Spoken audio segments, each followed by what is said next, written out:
his followers by that time clearly believed that he had risen from the dead. So my conclusion is that the resurrection is one of the better explanations that fits the historical data. So, Encom Ultra Runner, is this just for your fame, or does this do anything? Again, I get a lot of people coming in here, and it sounds to me like they've been Clockwork Orange style, like chained to a chair and like having their eyes peeled open, being forced to watch my stream.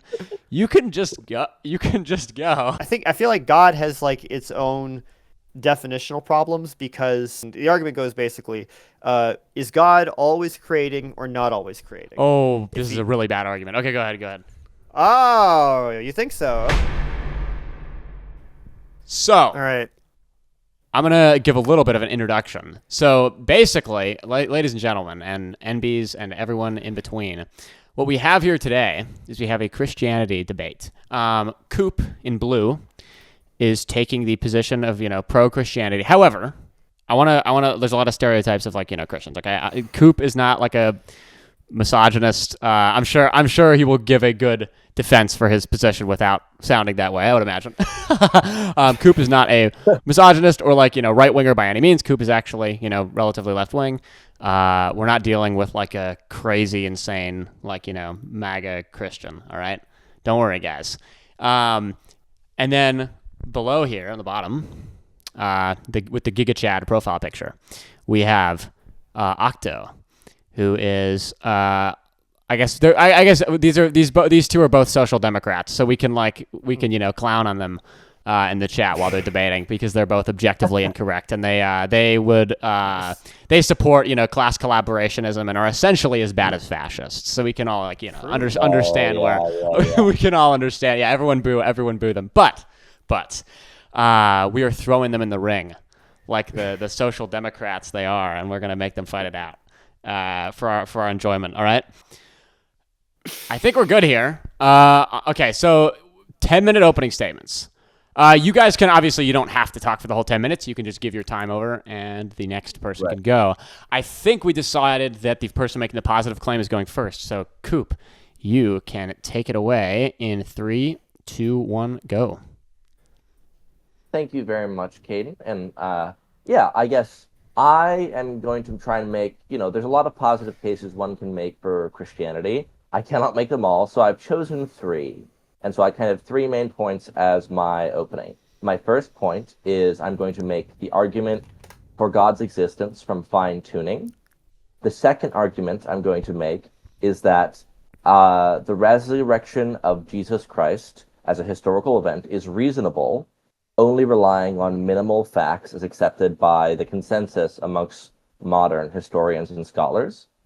And my third main claim is basically a critique of philosophical materialism, i.e. the idea that there is only matter and energy in the universe, or the fundamental constituent of the universe is matter and energy. I have an argument to critique that. So I'll start with my first one, which is the argument from fine-tuning. So the fine-tuning of the universe is an argument that states that the fine-tuning of the initial conditions of the universe is either due to physical necessity, chance, or design. So the fine-tuning argument posits that the fundamental constants of the universe, so the strong and weak nuclear force, gravity, etc., they are balanced mathematically on a knife's edge, required for the existence of complex life. So if the strong or weak nuclear force were slightly different, if the way gravity existed in our universe was slightly different, complex life would not exist. So if any of these values were altered even by a tiny, tiny microscopic fraction, the universe would be a hostile wasteland devoid of stars, planets, or even chemistry. The fine-tuning of the universe is not due to physical necessity or chance. It's not due to physical necessity, because the laws of physics could have been entirely different in an alternate universe. There is nothing in physics that forces the gravitational constant or the mass of an electron to be exactly what they are, yet they are what we observe them to be. So there's nothing in terms of the laws of physics that requires these constants to be what they are. It's also not due to chance, because the odds of the initial conditions randomly filling into this razor-thin, life-permitting zone are too astronomically low to be considered a reasonable explanation. And thus, the fine-tuning argument is more likely than not due to design. So that is my first argument. My second argument is that the reason the resurrection of Jesus Christ, only relying on minimal facts as accepted as historical consensus amongst modern historians and scholars, is more likely true than not. So the basic facts, as accepted by most historians, are as follows. And one of these will be disputed by my debate opponent, but that can be debated at a later point. So the basic facts. Jesus died by Roman crucifixion around or just after 30 or 33 AD. Jesus had a proper burial of some kind. His disciples genuinely believed they saw him alive after his death, and the hostile skeptic Paul suddenly converted after a visionary experience. So first, the crucifixion. Jesus was executed by crucifixion in Judea under the Roman prefect Pontius Pilate, roughly around 30 to 33 CE. Crucifixion was the most shameful, curse-laden death imaginable in Roman and Jewish culture. Inventing a Messiah who died a criminal death would have actively hurt the early church's recruitment, making most historians believe the crucifixion to be an undeniable historical fact. Number two, his burial. The Gospels state that he was buried by Joseph of Arimathea, a member of the Sanhedrin.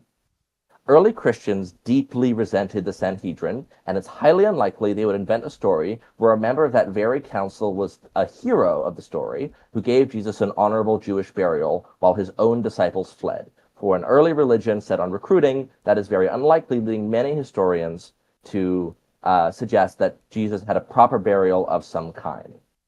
Now, in the first century Jewish and Roman society, a woman's testimony was considered legally worthless and socially unreliable. And so, if the early church were inventing the empty tomb story to convince the world, they would probably claim that the first person to encounter it would have been a respected male figure like Peter or John. In the earliest gospel that we date to the earliest, is dated earliest by historians, which describes the empty tomb being found by women, that would be unlikely. So I think that could be a case that the empty tomb is a historically plausible part of the gospel narrative.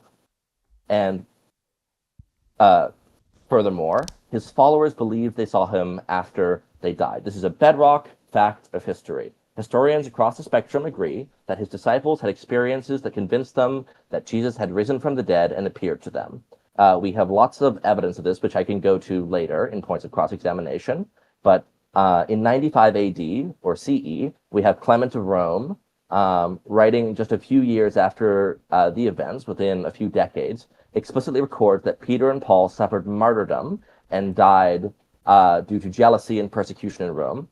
In 115 AD, we have Tacitus, the premier Roman historian of the era, argued that after the Great Fire of Rome in 64 AD, the Emperor Nero rounded up Christians and executed them in a variety of brutal ways, being burned alive, attacked by dogs, etc. And in addition, we have some records from Josephus indicating that the brother of Jesus, James, was executed by the Sanhedrin in 62 AD. So we have a lot of historical sources within 2 to 4 decades of Jesus' death, showing that his followers by that time clearly believed that he had risen from the dead. And if they're willing to die for that belief, even if you don't think it happened for certain, it's very clear at least they believed it occurred. And finally, Paul, formerly known as Saul of Tarsus, was a Pharisee who was actively hunting down, arresting, and executing early Christians. He is our earliest Christian source in terms of manuscripts, and he suddenly converted after experiencing what he claims to be a vision from the risen Christ, and he became Christianity's most famous missionary. So the trilemma, based on all of these facts, is that the belief in the resurrection and the subsequent gospel accounts must be due to either conspiracy or lies, frenzy, like delusion, or fact, so resurrection. I don't think that a lie is plausible because the disciples did not invent a hoax that they then died for. You do not willingly endure torture, social ruin, execution, mockery, certainly not death for something you made up. Liars make bad martyrs, as it has been said. And I would eliminate delusion as well, because, you know, you can't get mass hallucinations. Some of the events that are recorded in the Gospels would require not only mass hallucination in like a single scenario, but different individuals having simultaneous illusions at the same time. Hallucinations are individual psychological phenomena like dreams, and they don't happen to groups of people simultaneously, nor would they convince a hostile individual like Paul. So, my conclusion is that the resurrection is one of the better explanations that fits the historical data. And if you want to challenge me on where any of this evidence comes from, I have manuscripts that I'll talk about later, but for sake of time, I will move on. My final argument is a very short case against materialism. And all I'm going to ask you, my opponent, and the audience to do is follow this picture I'm going to try and paint with the last minute 30 seconds. Imagine a perfect bright blue triangle in your mind's eye. And I want you to hold it there. It has 3 distinct sides. It has 3 angles. It has a specific color. Where is it? Where is that triangle? You can see it. You can experience it, barring aphantasia. Where is that triangle? According to philosophical materialism, every real experience or object must exist as a physical entity in space or as energy in space. So if we open up your skull while you're imagining that triangle, what will we find? We'll find a wet gray organ weighing about 3 pounds. We'll find billions of neurons firing if we can examine your brain for electrical information. We'll find neurotransmitters firing across your synapses, but you will not find a little blue triangle floating inside your brain tissue. If a neurosurgeon were to scan your brain with an MRI, they would see blood flow, electrical activity, but they would not see the geometry or color of the triangle you're looking at your mind. The imagined triangle has real properties, color, shape. It can be seen, in a sense, but the physical things in your brain do not possess these properties. Neurons are not shaped like triangles. They're not blue, you know? Therefore, the object of your imagination cannot be identical to any physical thing in your brain. And if the triangle exists in your conscious experience, but it cannot be found anywhere in physical space, meaning it has no mass, no dimensions, no energy associated with it, then something non-physical must exist. And my time has just run out. Wow, that was a beautiful planning of that. That was like perfectly on cue. It seems like you got some great points out there. All right. Well, everyone, imagine yourself clapping, thus disproving materialism, and I'll turn it over to Octo for his 10 minutes. Are you ready? 3. I am ready. 2, 1. Take it away. All right. Well, I'd like to thank Chris very much for his thing. I have some notes down that I'm looking forward to talking about. My primary three arguments that I will be talking about are divine hiddenness, gospel historicity issues that I take, and funny enough, point 3 is actually the antithesis of your argument in point 1, which is anti-fine tuning, I like to call it, or the hostility of the universe. So I'll begin with point 1, because in some ways it'll bleed into point 2, which is that I would make a very simple argument saying that, like, if God exists, you would expect that this message is like if not the most, maybe one of the most important things you could possibly transmit to humanity. And it seems like, the actual places that it are transmitted seems to be either sort of like accidents of geography or, one's personal culture or something. The reason I bring this up is because even though I am genuinely fascinated by many components of theology, in some ways, I don't particularly want to have this conversation insofar as I think we can all agree that, like, if this was actually like a true thing, we would all kind of just want to know. It wouldn't really be something that we would want to, like, debate about for the end of time for the next, 10,000 years or however many thousands of years it's been before. We would kind of expect that, like, these things are communicated to us in, like, very obvious ways, because if they're not, then we're sort of just left in our own cultural holes, living the rest of our lives, many of us oblivious to Christianity having existed ever. And that leads me to point 2, which is in the anti-historicity of the Gospels. The fundamental argument that I would make would leave something like this, and it's going to sound similar to point one, which is if Christianity is true, then the message of the Gospels is probably the most important message you could transmit to human history, and it's guided by God in terms of the way that it happens, right? And premise two would be if this message is being guided by God in the way that it transmits, you wouldn't expect, frankly, a lot of stupid shit to happen. And you can probably guess premise three, which is a lot of stupid shit happens. So, to that end, I'm going to go through a couple of things in the Gospels that I feel like read as very motivated history. They're not necessarily going to interact with the points that you made, but I will make a point of that in rebuttal. Would it be possible for me to stream briefly, to stream my thing? Let me Oh, just. I don't know. I haven't set that. Oh, like stream on Discord I'm potentially. just, yeah, I'm just doing The that right problem now. is if this starts messing up the streams, like I don't know, it could Okay. potentially. Does chat see it? Chat should be seeing it right now. Yeah. Okay, cool. So yeah, we won't like go particularly intensive on it. So okay, so I think the thing that I find maybe like the most interesting is and I actually didn't know this before was doing my debate.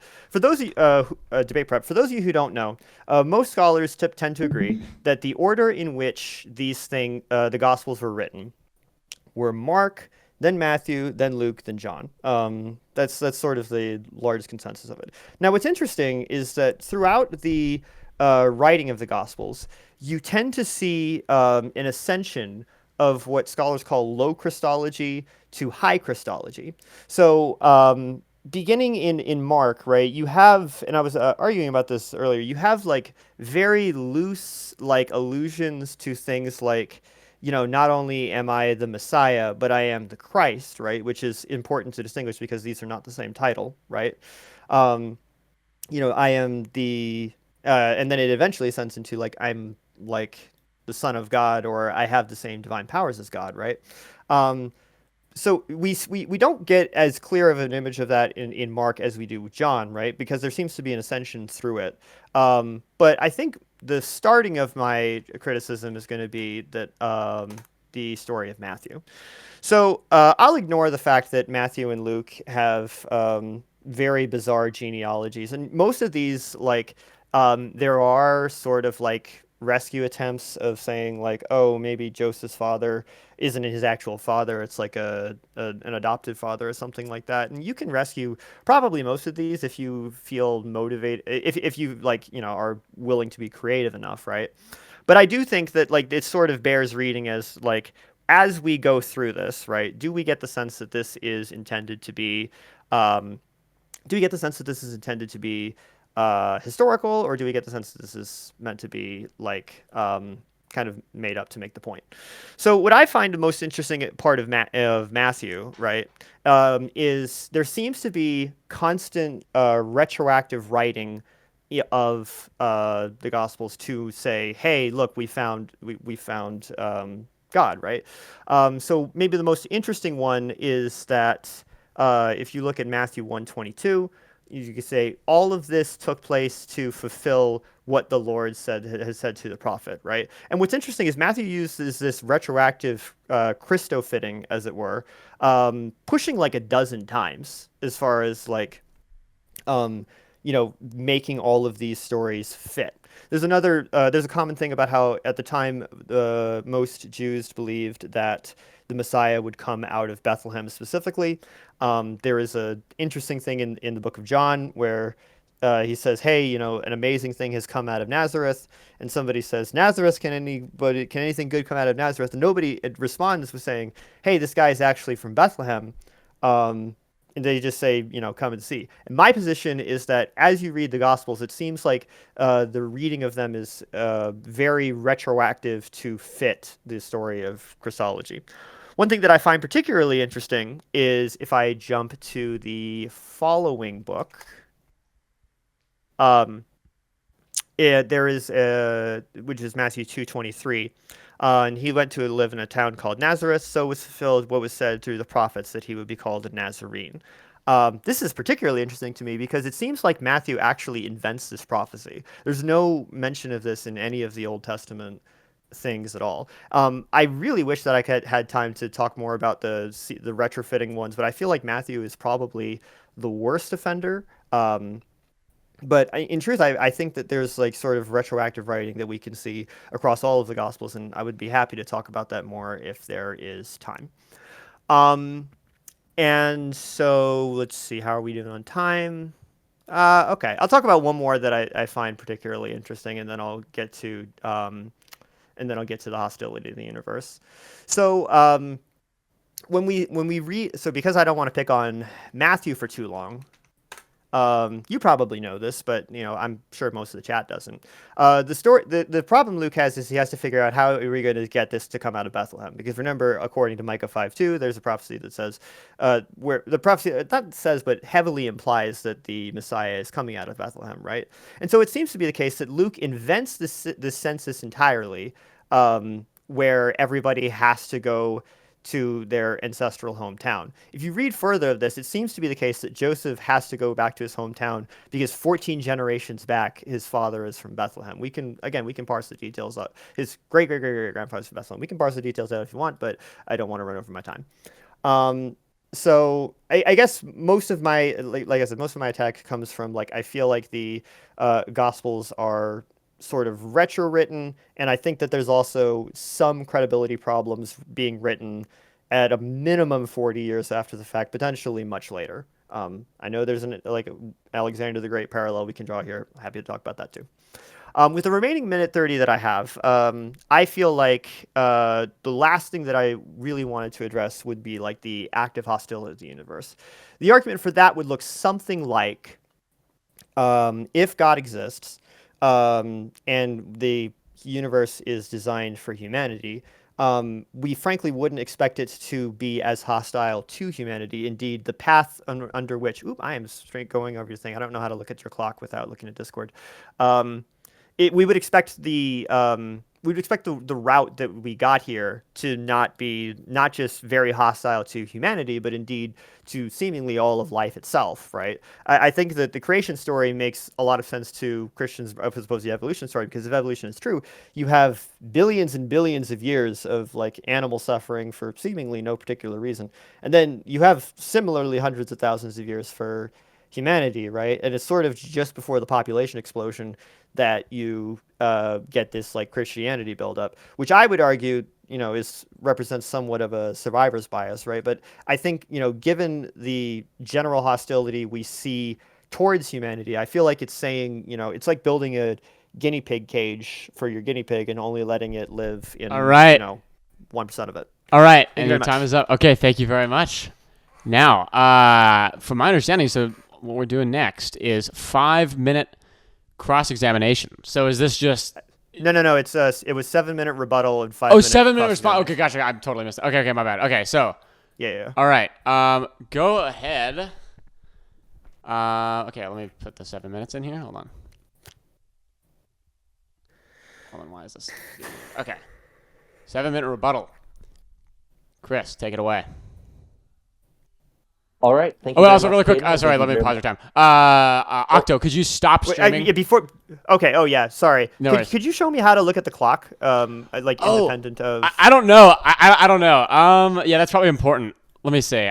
I'm just tabbed out. I'll use my own clock. It's okay. Yeah, just use your own clock. Yeah. Just it'll be. I won't cut you off immediately if yours is different.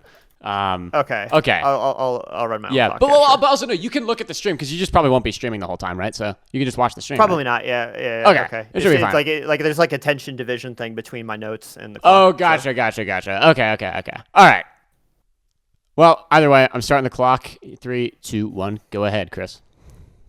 All right. Thank you very much. I appreciate it, Caden, and thank you, Octo. It was a good opening argument. I look forward to responding to it. So I'll first respond with my the point of divine hiddenness. So as I understand the argument that he made, that if God exists, then this message, the Christian message, is the most important thing that is possible to transmit. And a lot of the reasons why Christianity spread the way it did might have something to do with geography, random moments of history, and we would also expect the communication of it to be obvious if it was the most important thing, and we wouldn't be existing in our separate cultural holes, etc. So I have two responses to it. The first I'll say, and I'll try and keep this brief so I have time to respond to everything. There's the classical theist response, which is kind of rejecting the definition of God as that the problem relies on. So the problem of divine hiddenness treats God as kind of like what you could call a theistic personalist. Basically, like the universe's biggest, smartest, most loving person who should act like a really good human friend, or like your literal human father. Even in classical theism, even Christian classical theism, God is not a being among other beings, but he is the subsistient being himself, or ipsum esse substiens would be the Latin word. God is a source of reality. He's entirely outside of time, space, human psychology, etc. So I would point out that it could be building a straw man by assigning human emotional duties to the ground of all existence. If God is the infinite source of all being, knowing that God exists is not like realizing like your good friend is home next door. It requires a much more radical shift in your consciousness, your orientation, and if we're positing God exists, then I would say spiritual disposition. I would say hiddenness is almost a natural state for most people. It's a natural byproduct of the massive metaphysical gulf between a finite creature like me or you and the infinite like ground of all existence. But then that you could counter to that, well, but what about the people who, for cultural reasons, or let's say for all these reasons I'm granting, don't have a chance to believe in God and be saved, and therefore are damned because they did not encounter it in their lifetime? I will say that as a Christian, I happen to be a Christian universalist. And I'm a Christian universalist not in the sense that I think everyone is saved, but rather I think your disposition towards life has a lot more to do with your salvation than a specific personal affirmation of Jesus Christ. So I would base this on Matthew 25:31-46, the story of the sheep and goats. I don't have time to get too into details of it, but essentially the story kind of indicates that there are those who claim to follow Christ who are not saved, and there are those who never realized they were following Christ who end up being saved on account of their basically Christ-like deeds. And I'm of the belief that that kind of orientation towards virtue is not dependent on whether or not God is hidden from you.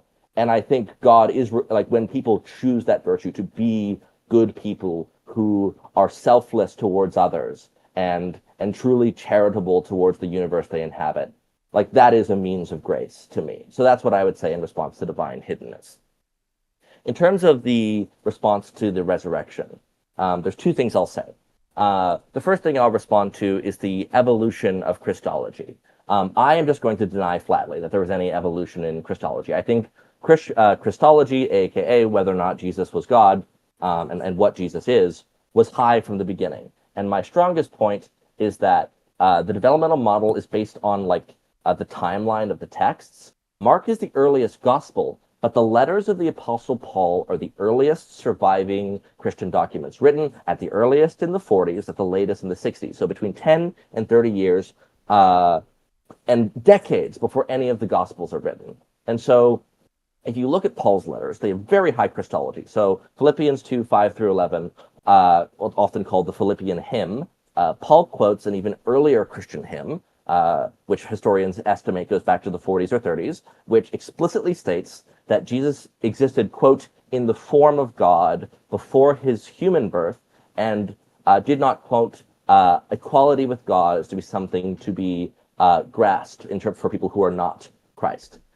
Furthermore, in 1 Corinthians 8-6, we have there's the Shema, or the Jewish prayer, which is the center of Jewish monotheism. The Lord is our God, the Lord is one, reconfigured to include Jesus. So there is one God, the Father, and one Lord, Jesus Christ, making them co-equal in the context of Shema, which, if you don't have a high Christology where Jesus is equivalent to God, you're just doing incredible heresy. And so if the early Christians didn't believe that, Paul would be committing incredible heresy within the context of early Christianity in 1 Corinthians 8:6. But I don't think he is, because high Christology is seen here with the pre-existence and equality with God already being sung into Christian liturgies within a decade or two of Jesus' death. And so if this is happening before the Gospels are being written, then the high Christology could not have developed later. And there's other examples of this. Some of the earliest Christian abstracts of like prayers that we have written on carvings are praying to Jesus and baptizing people in the name of Jesus, which not even John the Baptist. John the Baptist did not baptize people in his name.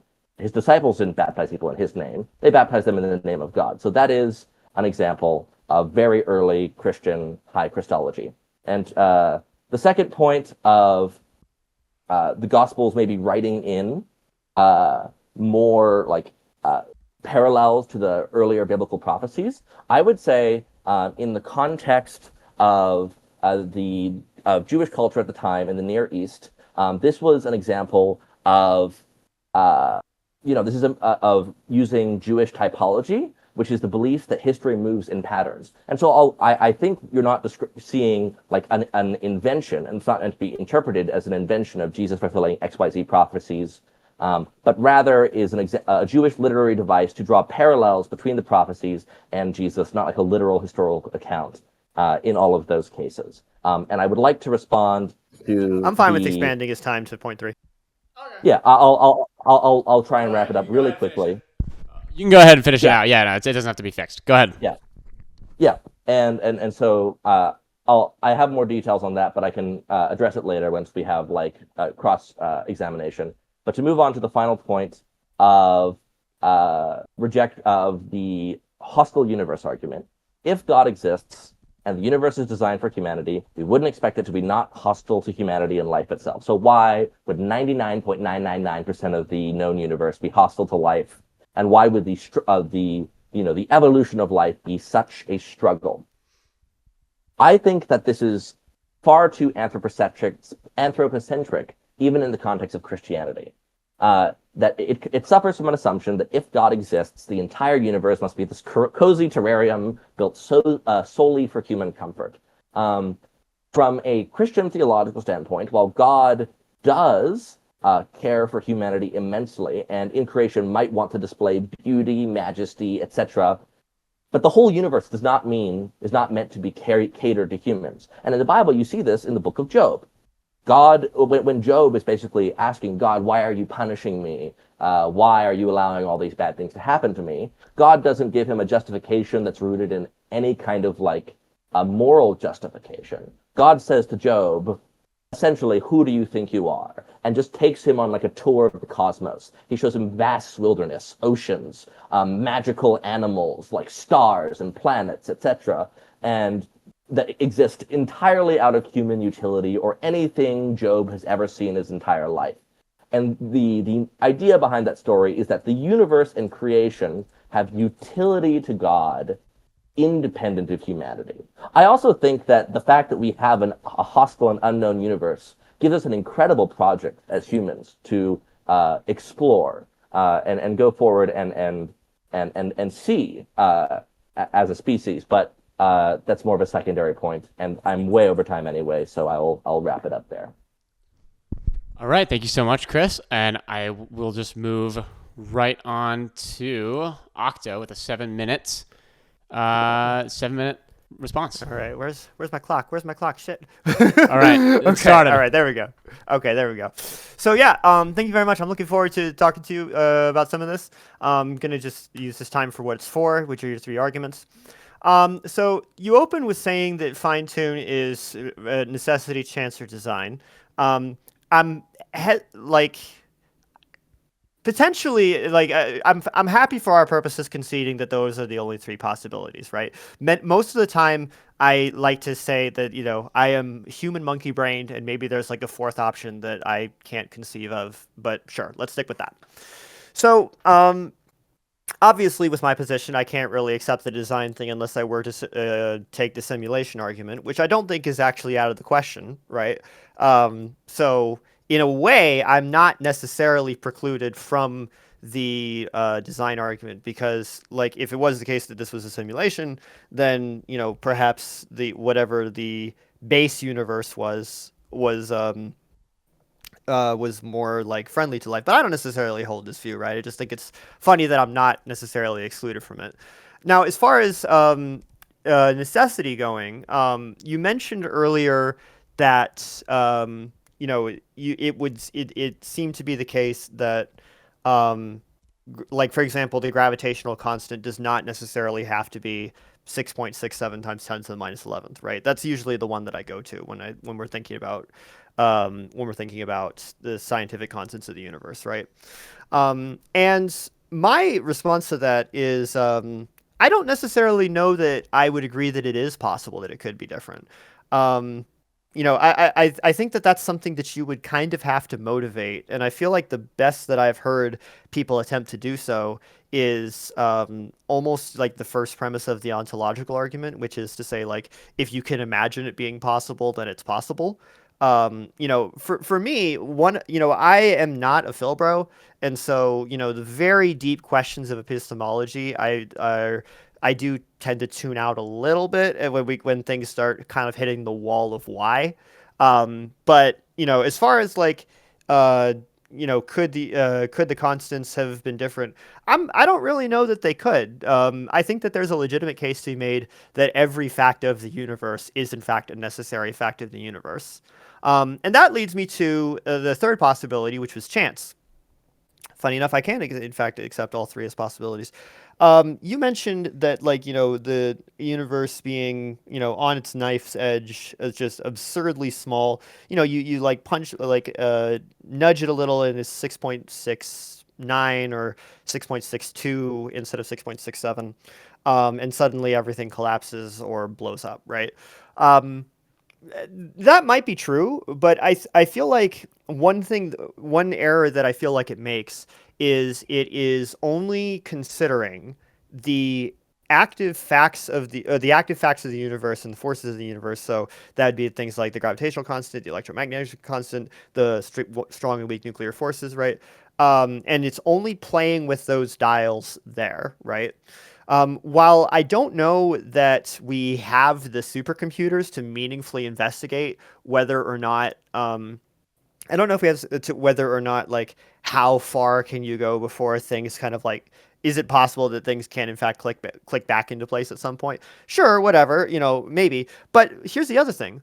What if we hold for the possibility of new dials, right? What if we hold for the possibility of like different gravitational forces, for example, but a new force that doesn't exist in this world but would in a parallel one that that sort of like allows for gravity to be outside of the thing that it is, right? So either way, I feel like the fine tuning thing is very anthropomorphized after the fact. In terms of like, wow, look at us, we make it here. I've already spent most of my rebuttal on this. I'm so sorry. I'll try to speed through everything. But the last thing I'll say about the fine tuning is the old Lawrence Krauss quote, which is to say, it'd be very surprising to find ourselves in a universe in which we in fact could not live. With regards to your resurrections thing, you're right that I do have a problem with the statements of the disciples all believing that they saw him. I think that this is commonly attested by the Pauline letter of being seen by 500 eyewitnesses or something like that to bolster credibility. That I think is just wildly ahistorical. It just seems to me that like it's very strange that nobody's like even mentioned within this, right? Um, as far as the point about Joseph of Arimathea and the women's testimony, one thing that I find very interesting about the Joseph of Arimathea case is um, I'll answer it with the women's testimony, and we'll kind of work our way backwards. With the women's testimony, you mentioned that like they are not seen as valuable witnesses, right? However, one thing to understand about Jewish burial customs is that women were the ones who would usually anoint the corpses with oil and spices and things like that anyway, right? So it would kind of actually raise eyebrows to say that men were the ones who came over to go conduct the burial rites, and suddenly they don't find Jesus, right? That sort of, in other words, it's sort of expected for the time per the customs, right?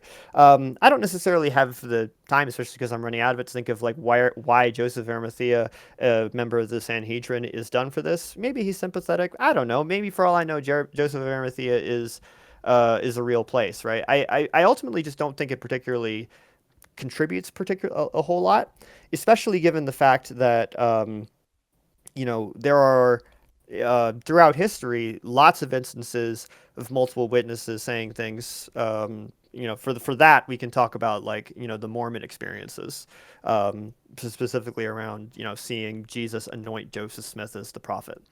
So I am going to go about a minute over as far as the real triangle thing to take that back.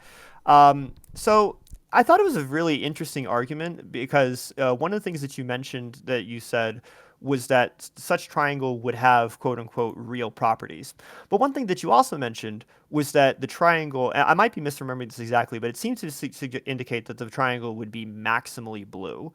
That might be a good example in that I don't really know that that's a meaningfully possible thing to do. That might be like somewhat tangential to your point.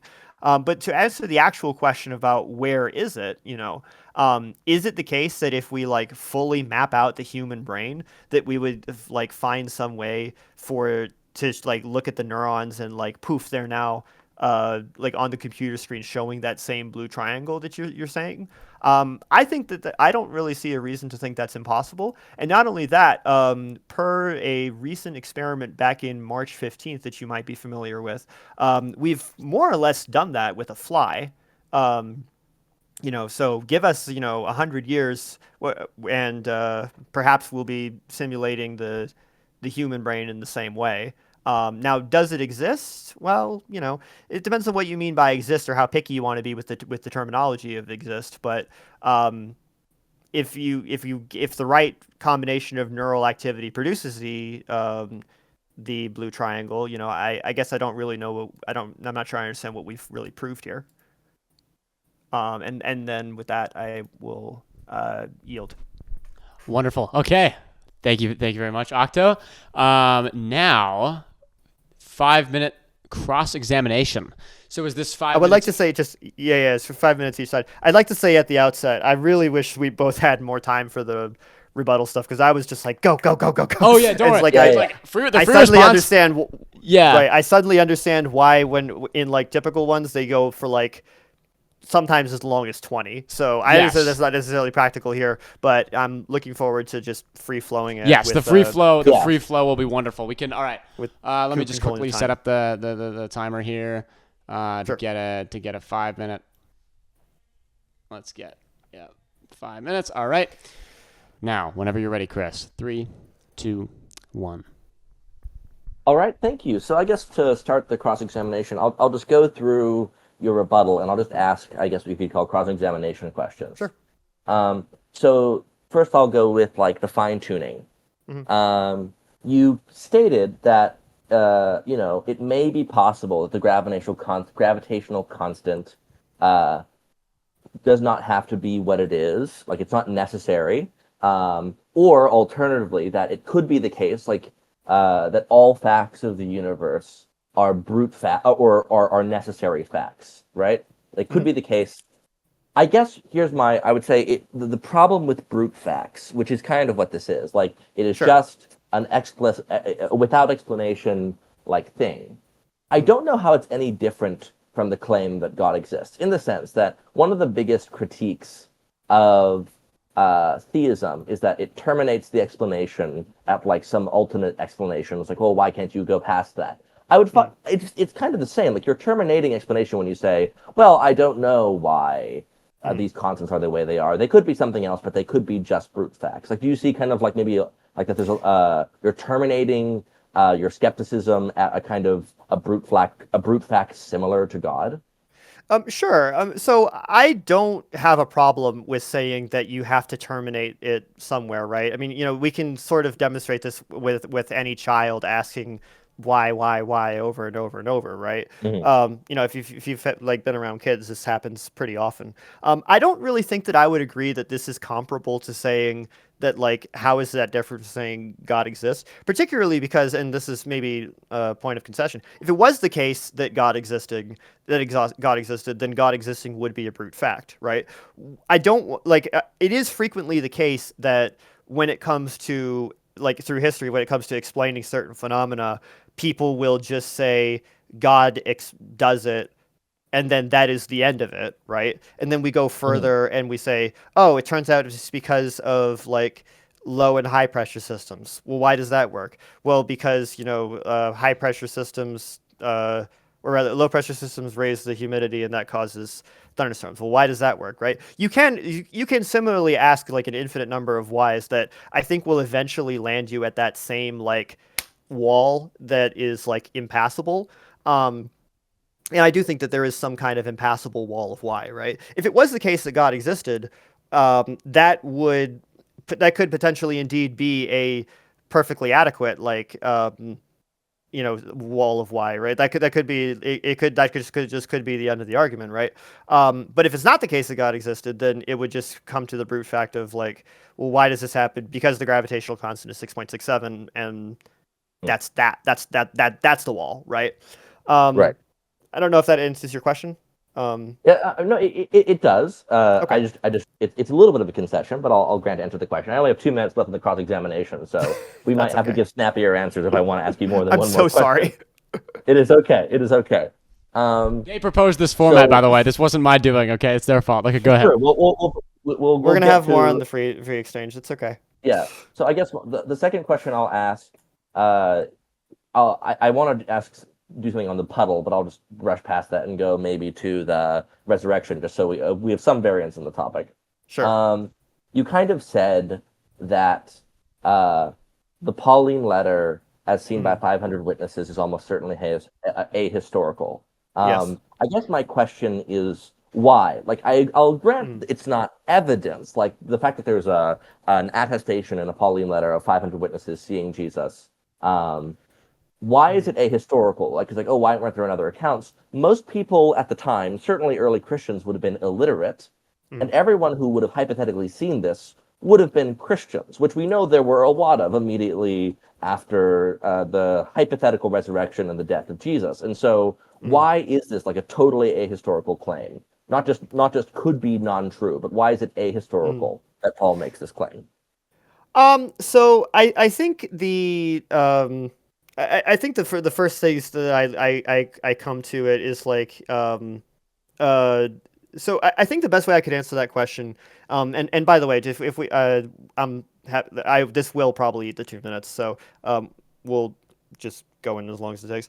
I think basically the reason that I would answer that is kind of in the same way that I don't think that like the mass resurrections described in Matthew are or rather, I think that they're very suspicious, specifically because they're sort of just mentioned and then like it moves on. I think like one very strange thing to me when it comes to the way that this is described, right, is we just sort of see incidentally that there are like 500 people, and then we just never hear from this like ever again, right? It's like, is it like definitely 100% like nonsense? I mean, I will be honest with you about my intuitions about like, 500 seems a suspiciously round number. But like, I don't know that I would say that I could like prove it false in the same way that I could prove like A equals A, like in like a hard deductive sense. But I think that it is, it's one of those things where it like I read this as like we have massive evidence for this and we move on, and like it just kind of we just kind of move from there. Like I can't read that and not think like this is just like credibility boosting. Sure, and we'll talk more about this in free response, but it is now your... okay, wait, awesome, because I can tell this chatter to something that I've been... So, Kropotkin says, so NCOM Ultra Runner, is this just for your fame, or does this do anything? Again, like, I get a lot of people coming in, like... again, I get a lot of people coming in here, and it sounds to me like they've been Clockwork Orange style, like chained to a chair and like having their eyes peeled open, being forced to watch my stream. You can just go. You can just go. Sorry, I'm not trying to be hostile. If you didn't mean hostility by that, and I'm misreading what you said, I deeply apologize. But if what you're saying is like, bro, why aren't you talking? It's like, dude, this is a fun thing I'm doing because it's cool because I'm on a trip right now, and evidently I don't have very good stream quality. So I thought it'd be cool to host a debate between these two fine individuals. Now, if you don't like it, unless you're in a kind of Clockwork Orange style situation, in which case I deeply apologize, you can just click off. I appreciate you coming on. Kropotkin, Peter Kropotkin would be disappointed. All right. True. You guys can go ahead. I would Again, like wait, to sorry. follow I this. apologize. If you didn't mean hostility, then I apologize, and I don't mean it either. Okay, I love you. If I'm misreading that, okay. All right. Go ahead, guys. So this is free. This is just free response But time, right? does he not get his cross? Yeah, I got my 5 Oh, points. right. Oh shit, my bad. Okay, yeah, gotcha. All right. Biased mod, okay? I know, we got him, fellas. Yeah, we got him. All right, go ahead. We got him. The floor is all yours. All right. So, yeah, I mean, I think one thing I would say is I've had conversations probably longer than this with Coop off stream. Like, I mean, I don't really know that anybody's Oh, really? like, Oh, trying wow. to get fame. Yeah, I don't know if they're trying to get like famous. If you're like, we talked about the debate a lot in like a lot of meta senses. So okay, let's start with your claims on. Well, I don't want to say claims, but let's just start with the way that you sort of approach salvation. So it sounds like, and I don't want to put words in your mouth, but it sounds like you believe that it does not have to be the case that somebody like redeems themselves through accepting Jesus. Is that more or less correct? In a sense, I think that by a certain orientation of how you live, you are accepting Jesus. That's what I would say. Interesting. I don't think it has to be a verbal confession. And I think there's a lot of evidence, both from what Jesus says, as is the example I gave, and events in church history and exceptions made by early church fathers in terms of salvation, that shows that salvation is not just it has maybe a lot less to do of a profession of faith than maybe some Christians might think. Okay. So, my understanding of the Greek word for repent, right, is specifically that you change the person that you are, right? Right. In that, you know, you have this sinful nature, and that like I really hate like Greek LARPers about like, oh, actually in the Greek it means this or that, because like obviously I have no way to investigate these things, but my general understanding is that like the term repentance means that you turn away from this thing, and specifically that Jesus is sort of the vehicle by which you make this transformation. Yes. Right. Now it sounds like if you've never heard of Jesus, then like your only avenue into this is sort of continuing to live that life of virtue, and then Jesus kind of works in the background by default. Well, yeah, I like the term "come to Jesus" moment is kind of a cultural moniker in the English speaking Western world, and I think that people will describe a quote unquote "come to Jesus" moment for things that, even if it's not having anything to do with becoming a Christian, and for me, if somebody has never heard of Jesus, or maybe even has heard of Christianity, because I think the notion that there are seriously people who haven't heard of Christianity today, like in the 21st century, is a little bit slim in 90% of cases. But even if someone has heard of Jesus, and they grow up, they're kind of a selfish person. They mainly care about what happens to them. They don't really care about what happens to other people. They're selfish.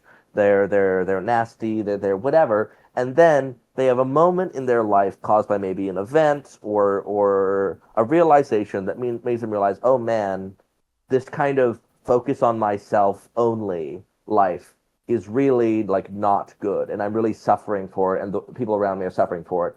And then there's like a transformation occurs. To me, that is like a salvation moment. And if that is a genuine change in their life, I see that as Christ working. That's how I would say I view salvation. Interesting. Okay. So I think the like immediate thing that I want to talk about, because I'm like imminently interested in it, and I obviously I'm going to bring it up earlier. Do you believe that there like were in fact mass resurrections at the time of Jesus' death? No. No. Okay, nice. Yeah, that seems a little bit strange that nobody wrote it down. Yeah. It's Yeah. very straight. It's like it's one of those things where it's like this is the most staggering thing that like arguably in the Yeah. Bible I would say we Yeah. just kind of like move on from it Right. as like You know, as though it doesn't really make a yeah. difference. And I want to clarify a point I didn't really get to make before in terms of like both what you described as like like seeming like explicit attempts at parallels to Old Testament prophecy. Like, Uh-huh. I'm not making the claim that the Gospels are pure, unadulterated historical texts. They are obviously are not. I think the closest one to that would maybe be Mark, in the sense that it probably contains, if there are any direct quotes from Jesus that we have for certain, they are most likely found in Mark. Because most historians believe that the Gospel of Mark was originally a collection of Jesus' sayings, and then the narratives were interpolated around them. Like the specific details of many of the narratives were interpolated around them from oral tradition. And so, for me, it's not surprising that an author trying to make a theological point, and the authors of the Gospels make different theological points. Matthew is trying to make the point that Jesus is the Jewish Messiah. John is trying to make the point that Jesus is God. Luke is trying to make Time's up. You can keep parallels going. You can keep going for a second. to potentially Hellenistic figures, etc. Mark is a little bit less clear what his purpose is, which is why it's my favorite gospel and also perhaps the most biographical of the gospels. And so for all those reasons, I think that there's just because I think that the gospels contain a historical, or not a historical, like a space historical truth and historical truths within them as documents of Jesus' life. They are still literary documents. Like any ancient historian, there's going to be things that are thematic, poetic, etc., intertwined with the history.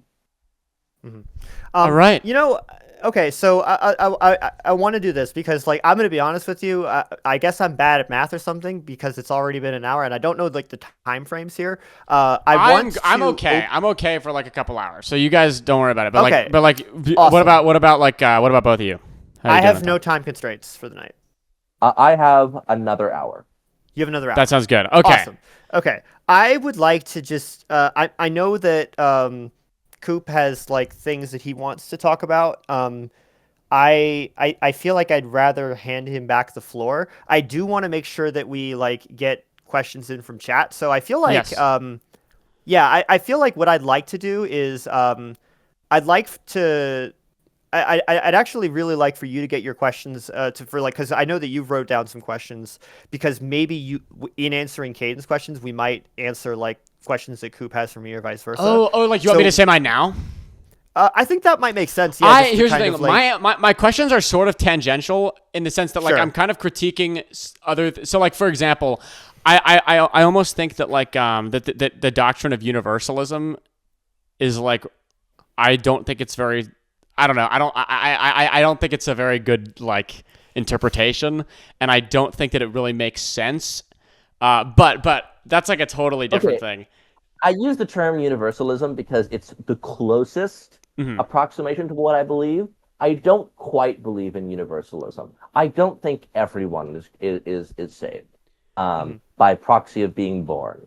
Right. I think that things can happen to somebody and someone can live their life in such a way that they are saved that does not require them to like specifically encounter. Okay, because here's the thing. Here's the thing why I ask this is that I'm pretty sure that Catholics, like even I usually go off of Catholics because I have talked to like the most Catholic, like that's in terms of like Christian schools of thought. Catholics are the people who I've had the most amount of discussions with. So maybe this is a bias there, but from my understanding, even Catholics believe that like it's technically possible to be saved without like specifically proclaiming. Like for example, I'm pretty sure the idea is that like if you genuinely seek God or whatever, but like you've never heard of Christ or like you haven't been exposed enough to the doctrines and you like live somewhere random, you know what I mean? Like that you can therefore still be saved. But for what you're saying, like the way that you're distinguishing it, because obviously universalism is like a heresy. It's like I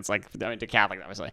And again, sorry, I'm using them as an example because I've had the most conversation with them. But like it feels like it kind of makes a this doctrine of like if it were anything other than that, it would feel like it would almost kind of negate the point, I guess, of Christianity. I don't know. I mean, yeah, I'll respond to that. May I interrupt with one thought before he continues? Sure. Chat.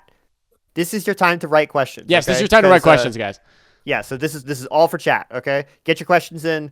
We are there's actually a lot more people than I thought it'd be. So I would like to get to hopefully everybody's. And I'm just gonna hopefully set an 50-50. hour, meaning like that's how much time Chris has left. Is that reasonable? Yeah. I'll Fair just enough. do that. Okay, I'll just set that All right. and start that right now. Chris, go. All right. Yeah, so I'll respond. So there's two things I'll say. I think, you bring up the good point. It's what I'm saying is not too dissimilar from what the Catholics kind of believe. And some Christians would say the Catholics are being too liberal in that belief. Well, no, but some hold on. Christians- But when Catholics say it, like it's in a very, very, very specific, like it's not Yeah. everyone. It's like Yeah. a very, very Yeah. fringe circumstance is the thing. Yeah.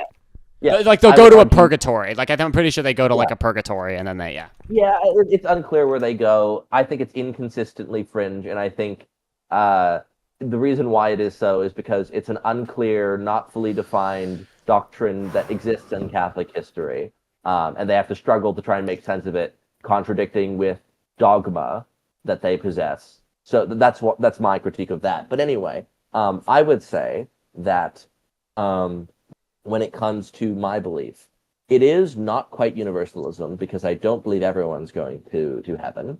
And it is a bit more expansive than the Catholics. Like I don't think it's so narrow. Like I think this is happening for a lot of people who have even heard of Christianity and for various reasons have not been able to, in honestly seeking, find the Christian God. And I think the reason why I don't think it negates the point is, from my point of view, if Christ didn't die, there wouldn't even be that. If Christ didn't die, there wouldn't even be that.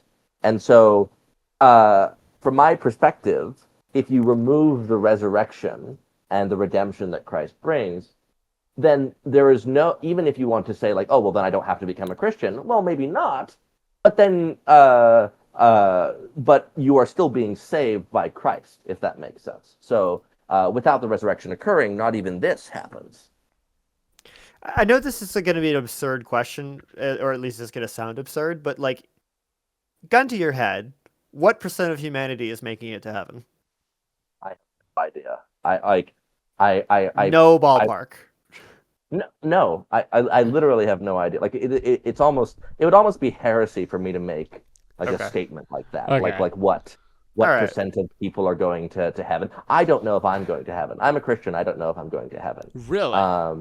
Interesting. Yeah, the ultimately salvation is not like a magical thing that, whether it's through my system of soteriology. Soteriology just is another term for salvation. So whether it's through my system of soteriology or the traditional Christian or like I say a more conservative soteriology or Catholic soteriology, it's not like a magic potion, right? Like if you do XYZ thing, then you're saved. Even, the Catholics and the Orthodox, they'll teach ultimately only God knows who is saved. And that is why, like the story in Matthew describes people who are very strongly implied to be Christians. Like they're casting out demons in Jesus' name, they're proclaiming him from the street corners, etc. And then Christ says to them, I never knew you. I cast you out into the outer darkness. When I was hungry, you did not feed me. When I was sick, you did not help me. When I was naked, you did not clothe me. So it's just an impossible question to answer. Yo, really quick, thank you so much. Thank you so much for the Prime sub. Thank you so much. I really appreciate you supporting the stream. Welcome, everyone. Yeah, so for everyone wondering, sorry, the quality's shit today because I'm on vacation, so I'm using a laptop, a little laptop, but I'm hosting a debate between two of my very, very intelligent mods. Okay, sorry for the interruption. Go ahead. Libs. No, but that's the end. That was the end of my spiel. Okay, awesome. One thing I might want to recommend, just because I think it'll get lost. You might want to like open a notepad or something and just say like put questions in chat, because I feel like that might get lost. Right here, so actually I'll just do that. Yeah, just put that up so like anybody coming into the stream. Okay, can be guys, there. everyone just in chat. Okay, like I want Oh you yeah, to. just put that there. I want you to. Here's the thing. Okay, if you want to put a question, I'm gonna write this down too. But if you want to submit a question, start like Q colon and then your question. Okay, I'll write down the format. But just so I know that it's an actual question you want to be read out at the end of the debate. Okay. Bye bye. All right, Coop, floor is yours. Floor is mine to do. Okay, so you said this, and I wasn't sure how to respond. What do you want me to do with the floor? Like, continue with some of Yeah, my. like literally whatever you want, because it sounded like you had like more things that you wanted to talk to me about, and Yeah. So, yeah. I mean, I guess I'm. The one of our bigger disagreements. Like, we can get into the philosophical debates of fine tuning, and we can get back into we can get into divine hiddenness, etc., which we have kind of talked about with the salvation bit. Sure. But probably our biggest point of active contention would be the historicity of the gospel narratives, and to what extent they're reliable. And my main critique of your position, I guess I want to hear you fully respond to it, where we don't have to talk past each other within the format. I think that if you grant the some kind of burial, like the crucifixion, followers claiming to see him after they died, like they believe they saw him or claim they saw him after they died, and Saul of Tarsus or Paul, a former Pharisee converting to Christianity. These are the things about the resurrection that are generally considered to be accepted by mainstream historians. Given that fact, and the fact that, in my view, like your skepticism of the gospel narratives as reliable indicators that of who Jesus was early on, or early Christianity being like the development of from low to high Christology, and narrative callbacks in the Gospels to the Old Testament. So given all that, right? So if you grant those first few points, and then given that I think that you're just wrong about the Christology, and I guess I want to make that case to you and hear your response to it. So I think you're wrong about the Christology, and how early. So, like I said, if you look at the if you look at the earliest Christian documents we have are not the Gospels, they are Paul's letters. The letters of the Apostle Paul are the earliest surviving Christian document, written in the 40s and 50s CE. So 10, 15, 20 years after Jesus died. You have examples of early high Christology. So like I said, Philippians 2, 5 through 11. Jesus existed, quote, in the form of God before his human birth, in equality with God. In 1 Corinthians 8, 6, you have the Shema reconfigured to include Jesus, indicating an equivalence with God that Jesus would have. And so we're not even, so I guess if you're challenging, and I can go further, like I said, early Christian carvings indicated people were praying to Jesus, baptizing in the name of Jesus, which was only done by God traditionally in Judaism. You also have in the gospel, things that may not only be able to be done by God, but are traditionally associated with God, like forgiving sins, commanding nature, Son of Man designation as well. I know that's more controversial, so I won't die on that hill, but it's an honorific that makes reference to Daniel 7, where he's a heavenly pre-existent figure who receives worship in the book of Daniel. All of this indicates to me that alongside the historical evidence, there seems to be a relatively high Christology early on. And so to me, that kind of like maybe contradicts the argument that there's a developmental Christology throughout the Gospels over time, which in your view would make them less reliable of like what early Christians thought, or what even their account of what happened to Jesus was. Sure. So, I don't know that I have a. So, okay. I'll start with this. This is mostly for chat. More than anything.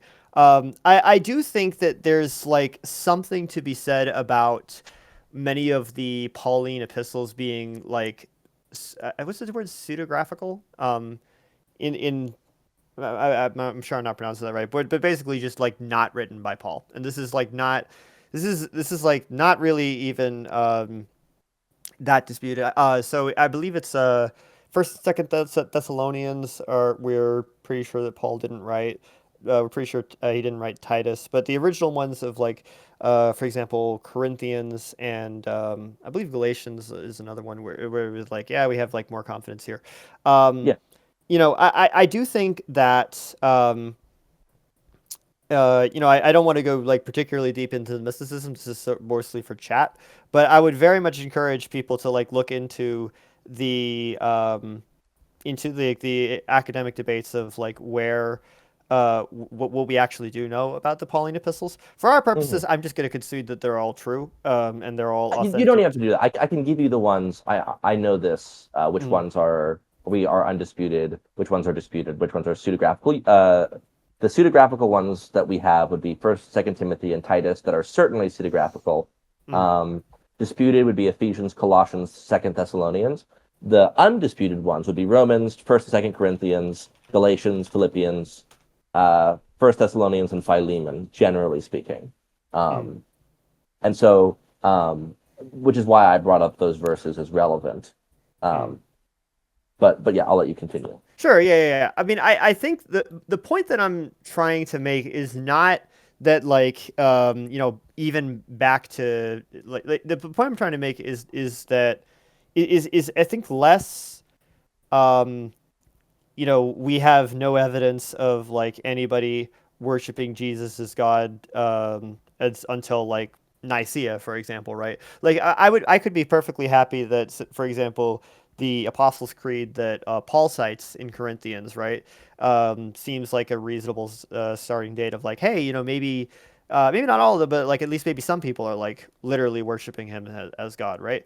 The point of my argument there was that it seems to be the case that the writing of the Gospels as they tell the story tells like an extremely motivated reasoning uh, description of Jesus to the point where like it gets me kind of thinking like what are we really hoping to get out of this, right? What like we're obviously we're reading the Gospels fundamentally because we're trying to get the history of Jesus, right? But if we open Matthew and we're immediately getting made up prophecies to see like, hey guys, it's definitely the Messiah, right? I think that does invite like legitimate challenge to like, okay, but like how much are we tying it like how much weight are we giving them when it comes to like the resurrection story, for example? Yeah, and I think that's a good point. So, you know, the first thing I'll say, which I said kind of already, but I'll make it a finer point, just before I get to my main point.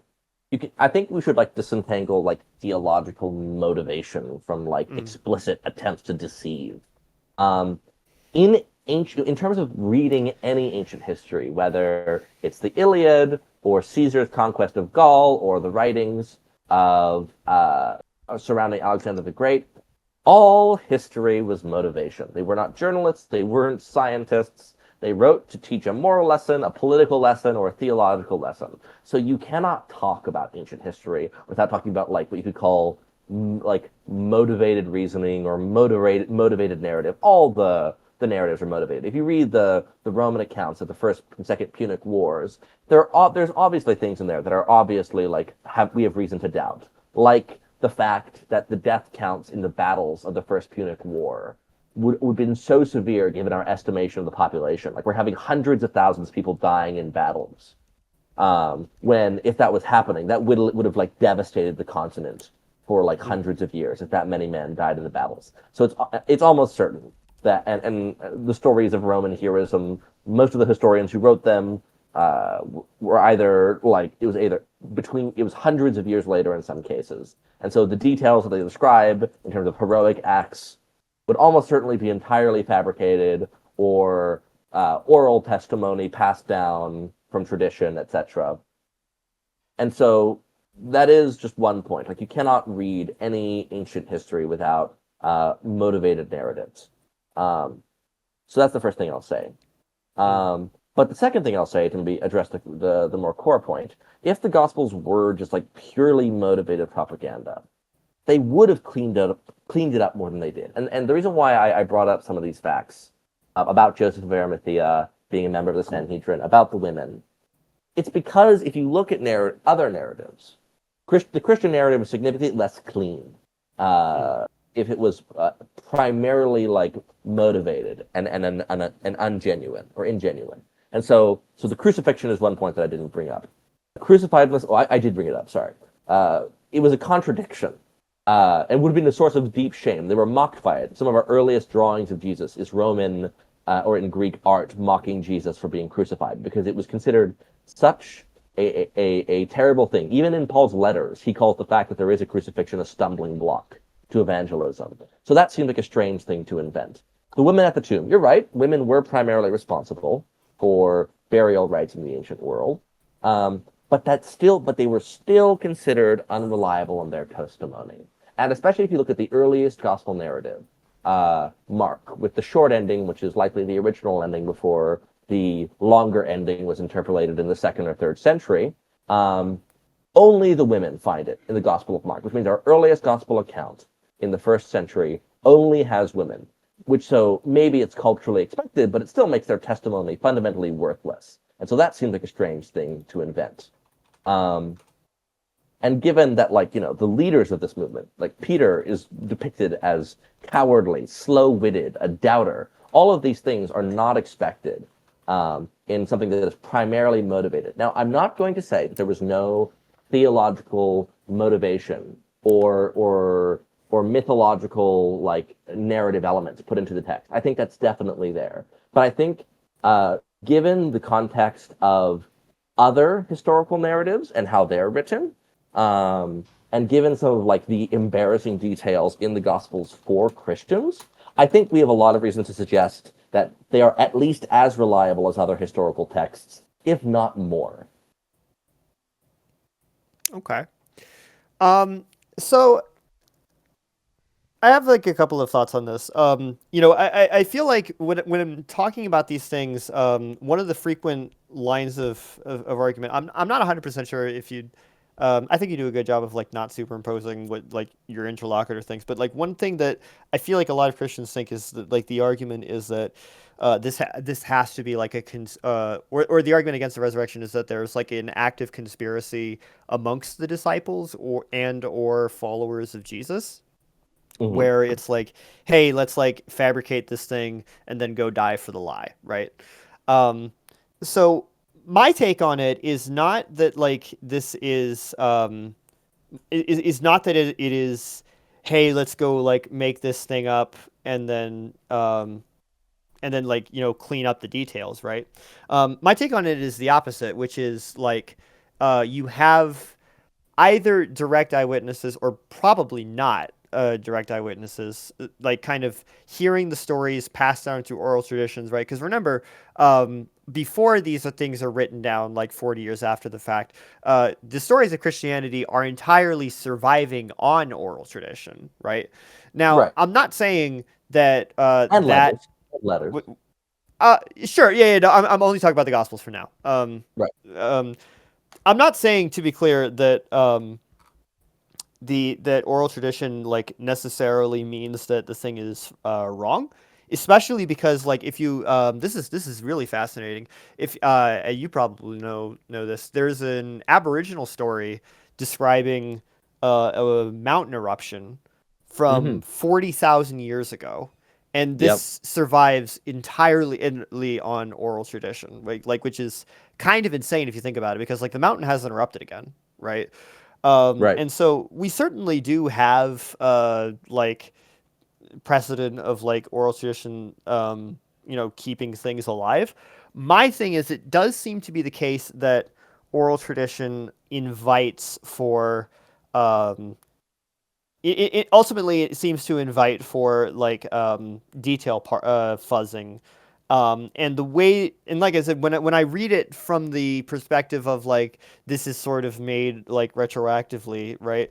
What seems to read very obvious to me is like Mark writes his thing, and then Matthew comes in and says, "Yo, there's no virgin birth here." Right, like clearly, I like have to I like have to put this in, and like it almost, there's almost like a tension that they have against it, because like maybe he like reads this and either he thinks that it's wrong, or because maybe he like somehow he received a different version of the oral tradition, or he just says like I'm gonna like tie in this gospel here and like throw this in. And I guess what I'm saying is that I feel like the differences can be explained by sort of like it's sort of like if you have a population of animals, right, and you carve a wall in between them and Hmm. you wait 10,000 years, you will Yeah. eventually have two new species of animals, right?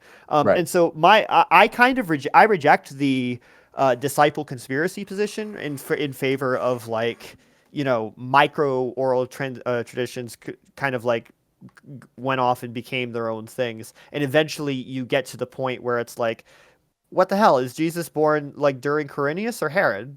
Or like who the hell is Sure. Jesus' father, right? Like I my Right. position is that like these aren't like conspiracy. And if I could add one more point as far as like the cleanliness of the story, right? Hmm. Um if you ever read something like the Iliad, this was a really interesting thing that I found. Um Hmm.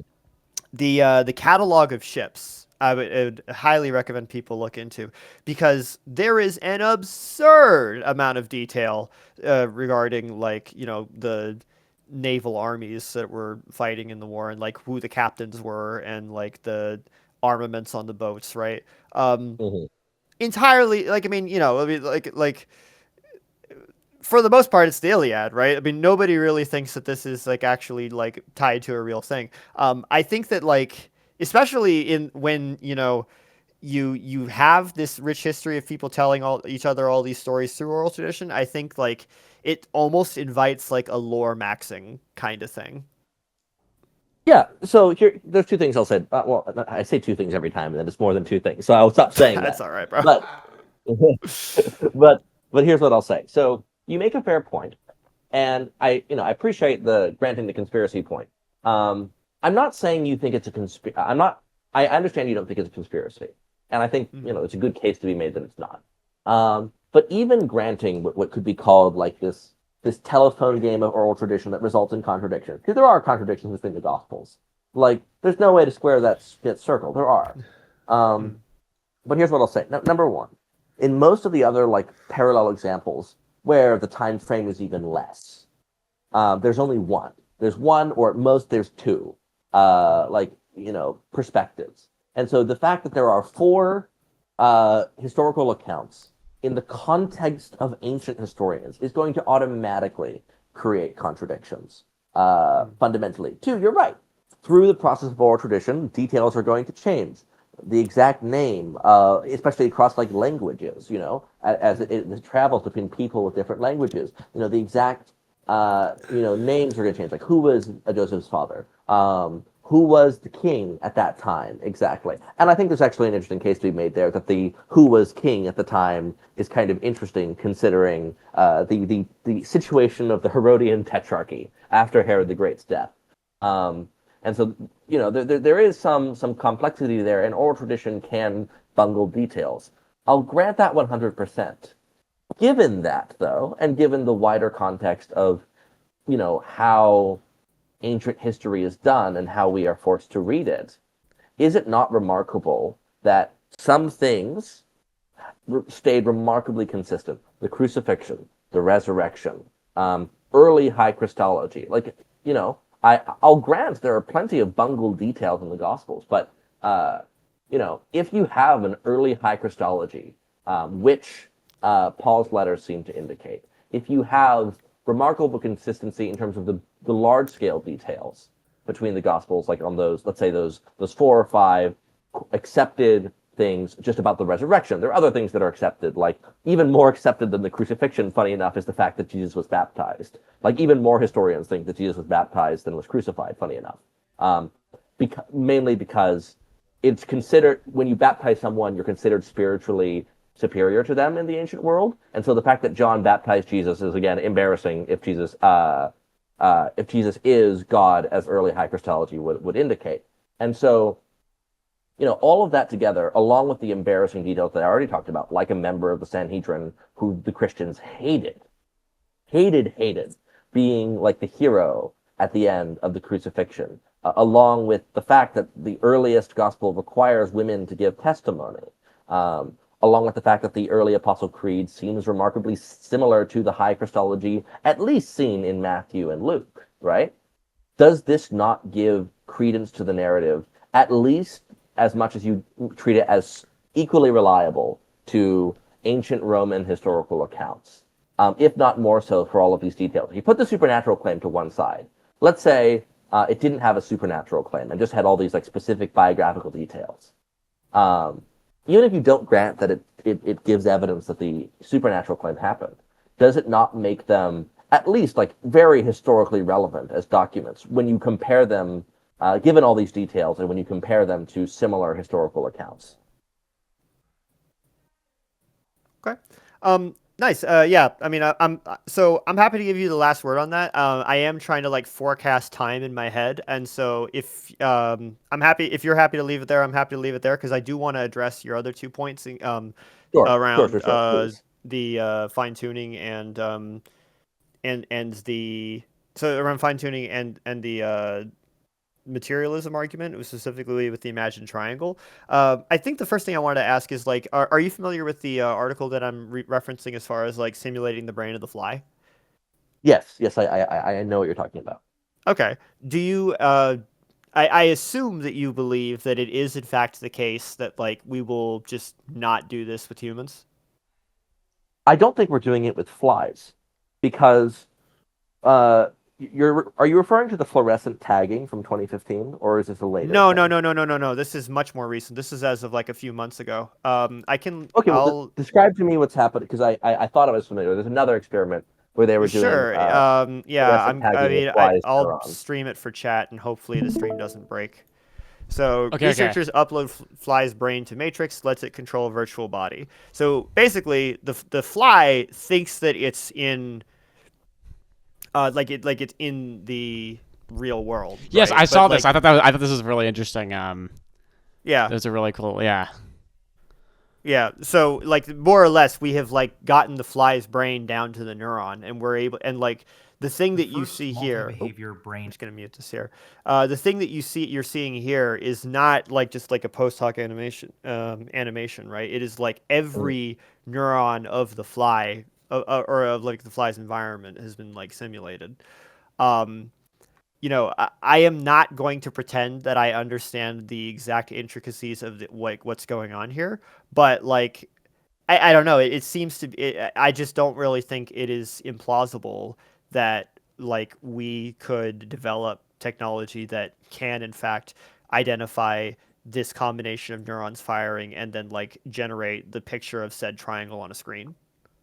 Right. So even if that's true, I'll challenge what's happening because I think neither of us know specifically the scientific details of what's literally happening in order Yeah. for us to, because this is seeing what the fly's eyes are seeing. Mm. Right. Like this is seeing what the fly's eyes are seeing. It's not seeing what's like literally in its head. Like it's also very like there's not like thoughts going on. And I think, making a direct comparison between a fly's brain, which is incredibly rudimentary, and a human brain, Sure.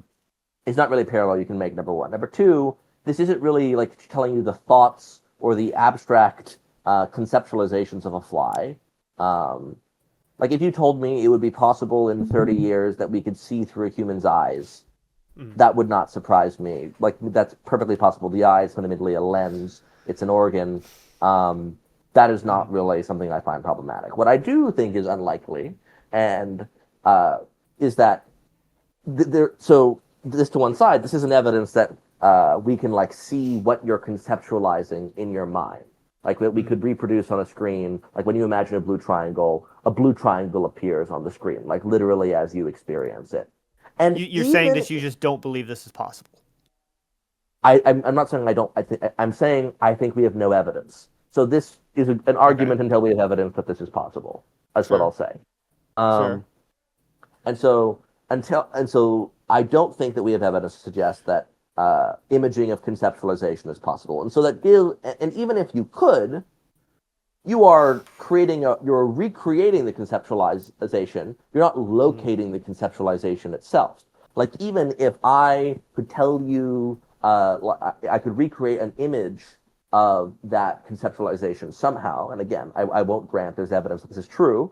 Even if I grant that, that still doesn't tell me where the blue triangle is, only that it's possible for one to hook up some technology to the brain that allows us to reproduce that image. It doesn't tell me where it is as I'm experiencing it. Where is that blue triangle? And I think that's something you have to wrestle with if you're trying to hold to philosophical materialism.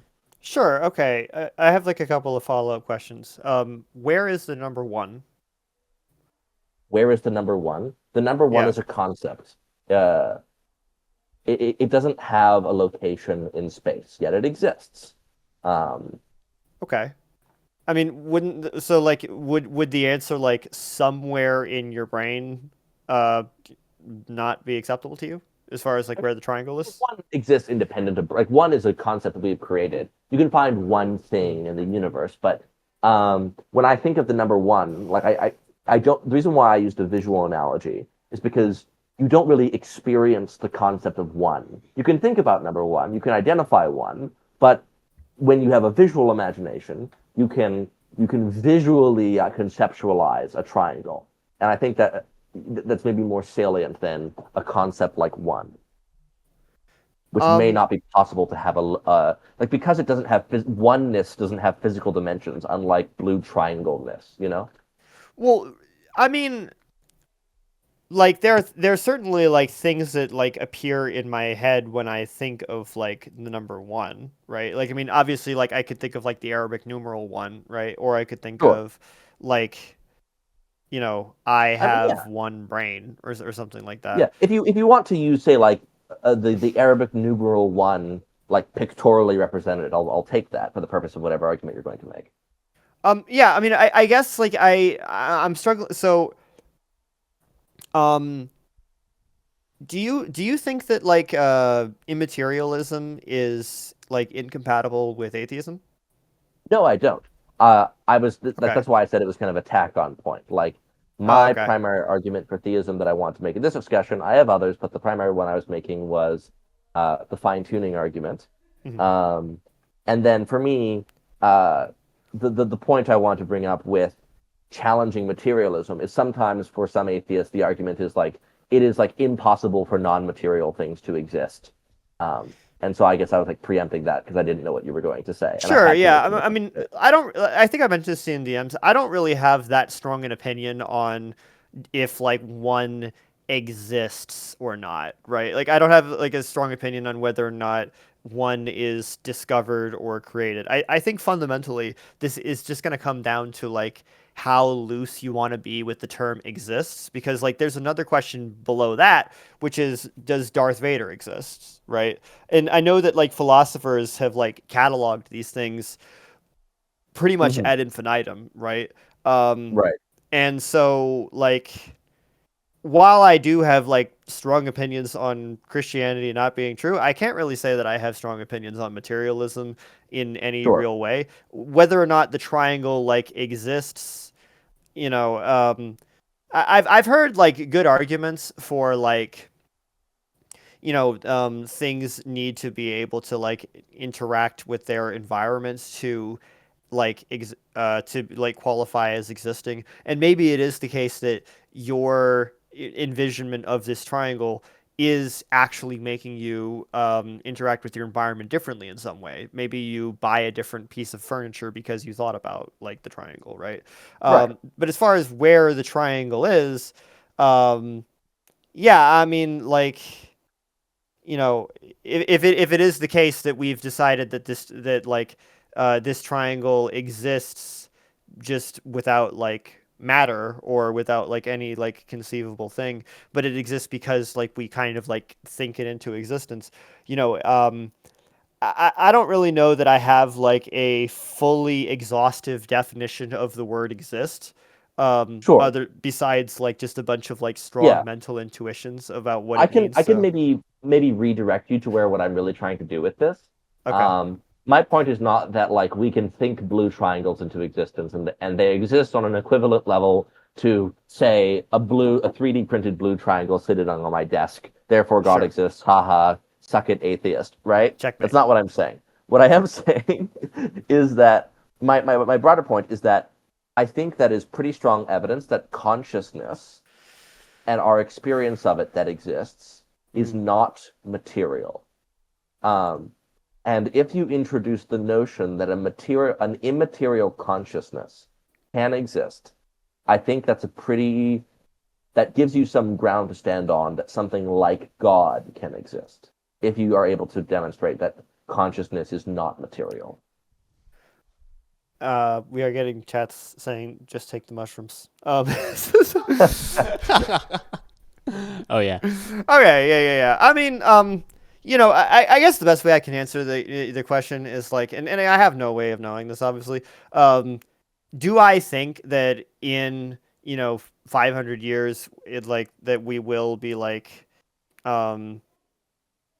not just like displaying it, but like potentially like experiencing it through or like experiencing new definitions of like what consciousness means, because like our understanding of neuroscience will develop so far that like maybe it just turns out we're asking the wrong questions entirely.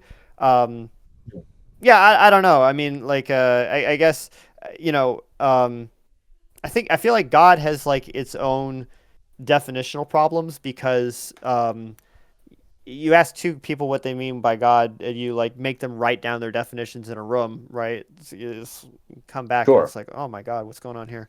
Um, Sure. so yeah, I mean, I don't know. I guess I really have no problem with it, even though I think that I'm maybe more confident than you are about like the future explainable material basis of consciousness, because certainly it is the case that we like active things in the material universe right now, i.e. taking mushrooms, massively impact your consciousness, right? Of course, yeah. So And usually, beings killed generally, I mean, we don't know, but it must impact your consciousness at some level, I think. sure. So I see what you're saying.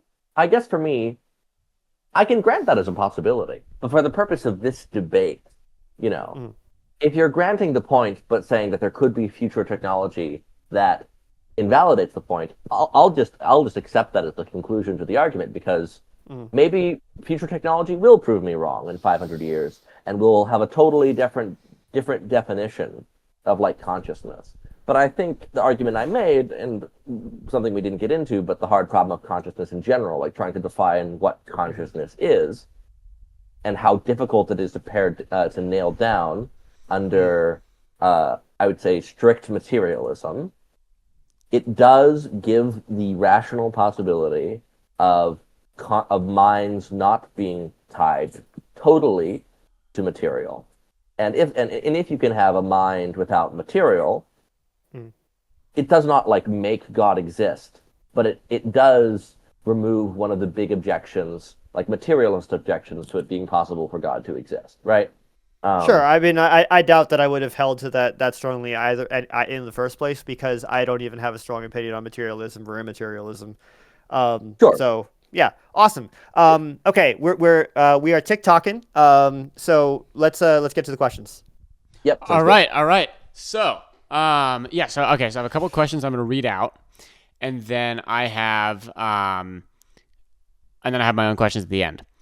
So, or should I start? Maybe I should start with my questions before I get to it. Yeah, because mine are cool and complex. It's your stream, bro. Okay. So, Octo, I want to press you on something you said earlier, and maybe you're not going to hold to this, which is why I didn't really have this as a specific thing. But you mentioned the simulation theory as like a rebuttal to the fine tuning. And again, I know this wasn't your central argument, so I'm not going to like grill you for it. But I think that's a really, really bad defense, and I think you should never say that in a debate ever again. No. But like, I think that's a really bad defense, because in that whatever universe that created that was able to form in order to create that simulation, that would have also had to have a fine tuning. No, it wouldn't. Why? Why would we assume that it had to have a fine tuning? Like, it is the case that in our universe, gravity needs to be on a very small knife's edge before everything flies apart or collapses. But what basis would we have for like the universe that's on top of us that it is like so like knife's edged? Like, what basis could we possibly have for that?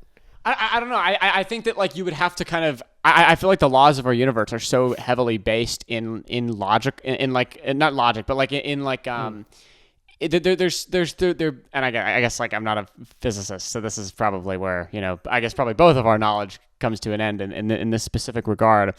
But I think that I think that what we can assume in that case, I feel like it'd be logical to assume that the universe that's being simulated, like our universe, would be much more similar to the like the top universe. Like yeah, the one above us? I feel like that they would have like I don't know. I guess that, yeah. I mean, I don't see the basis for that at all. But then I guess the other problem is I just reject the idea that we'll ever be able to create technology good enough to simulate an entire universe. I would not run those odds, brother. Really? I will say I also raised my hand in objection to hypothetical technology arguments. But anyway, let's continue. Okay. So the other thing, I only brought it up because I want to say I don't reject design as a possibility, but I don't think it entails theism. Okay. I'm gonna go to Chris now. I'm gonna like kind of hip hop. I have two questions for each. So I want to ask Chris about the women, and this is actually really interesting because I find this to be a really interesting argument. So a couple things about the women, because this is at first this argument was made to me, and I was like, oh wow, it's very, very interesting. They didn't trust women back then at all. Why why would they use that if they were lying? Why would they use this as a thing? And again, I'm not even necessarily saying they were lying. Maybe the tomb was empty. There are many different. I'm kind of agnostic towards like the empty tomb, because I think that there are a lot of things for and against it that make it. Because obviously there was a guard there, but then anyway.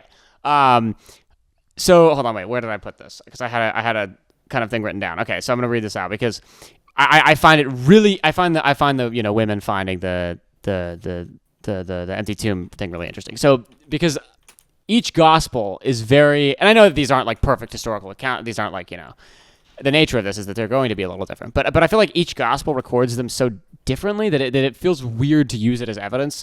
And I don't think I would use it as evidence if I were arguing for this. So in Matthew says that the women ran quickly from the tomb with fear and great joy to tell the disciples. So this seems like, first of all, to be like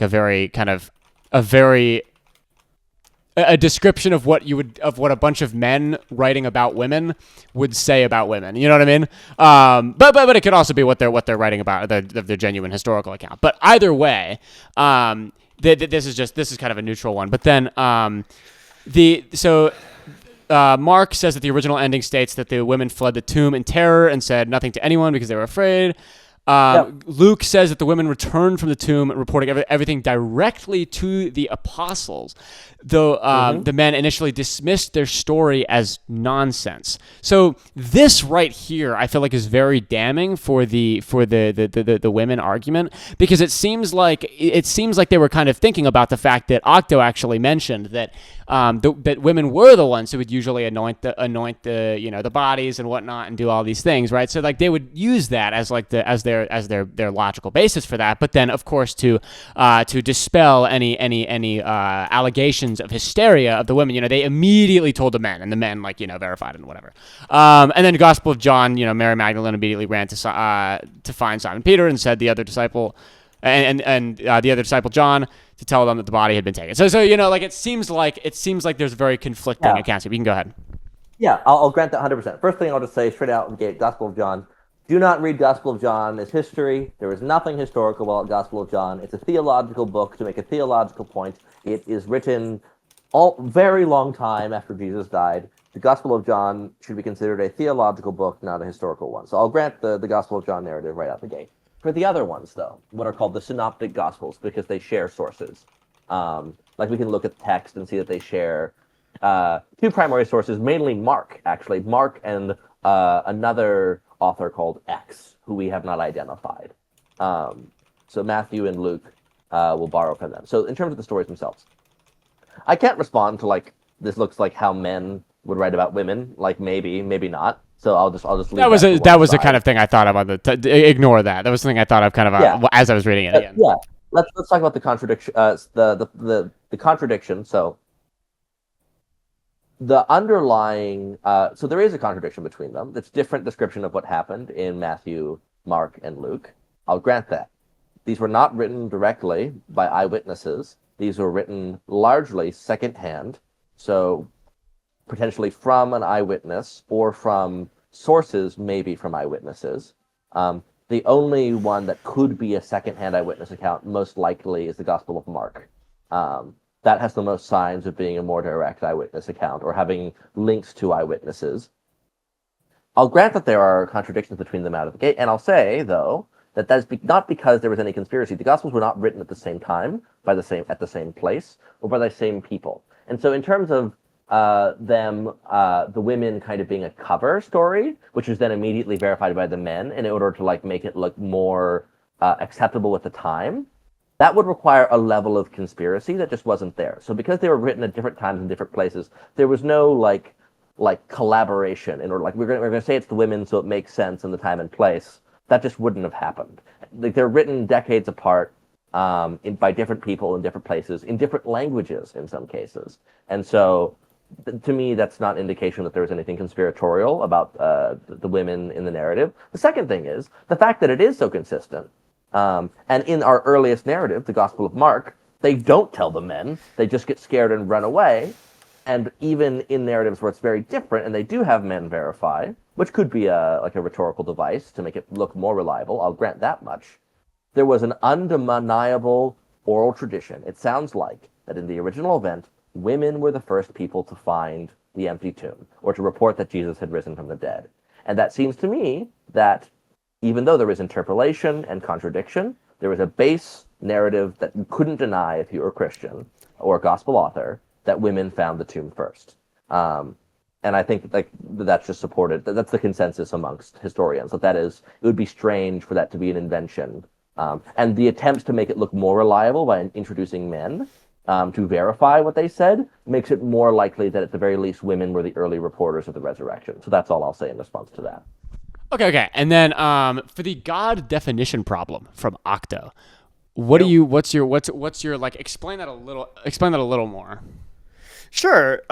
So most of the problems that one thing that we didn't talk about today was an argument that I picked up from allegedly, which I think is really fascinating, and I've been trying it out with a couple of like Christian thinkers, and the argument goes basically, is God always creating or not always creating? Oh, this is a really bad argument. Okay, go ahead.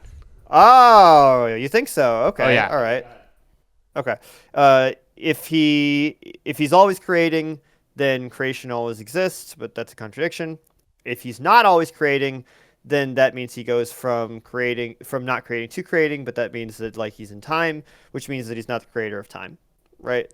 So I have heard wildly different answers from different people on like how they would approach this paradox. I'm very curious as to why you think that it's a bad argument. I think it's like pretty close to unstoppable, personally.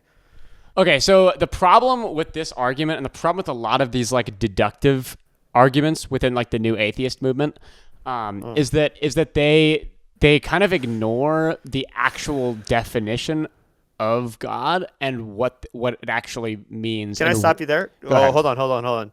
The actual definition of God, like, I'm sorry, did I miss the meeting where the definition of God? Okay, hold on. Hold on. It's like Hold on, in hold a on. cosmic dictionary somewhere. Like, Hold on. Hold on. What are we talking about? The definition that actually solves the problems that are inherent to the problems that are like that are used to like critique an atheist worldview. The idea that because of course there's the who created God, all of these things, right? Because I would argue that the only definition for like. So okay, because people don't fully understand, because it's actually a relatively standard definition that all powerful, all knowing, all good, right?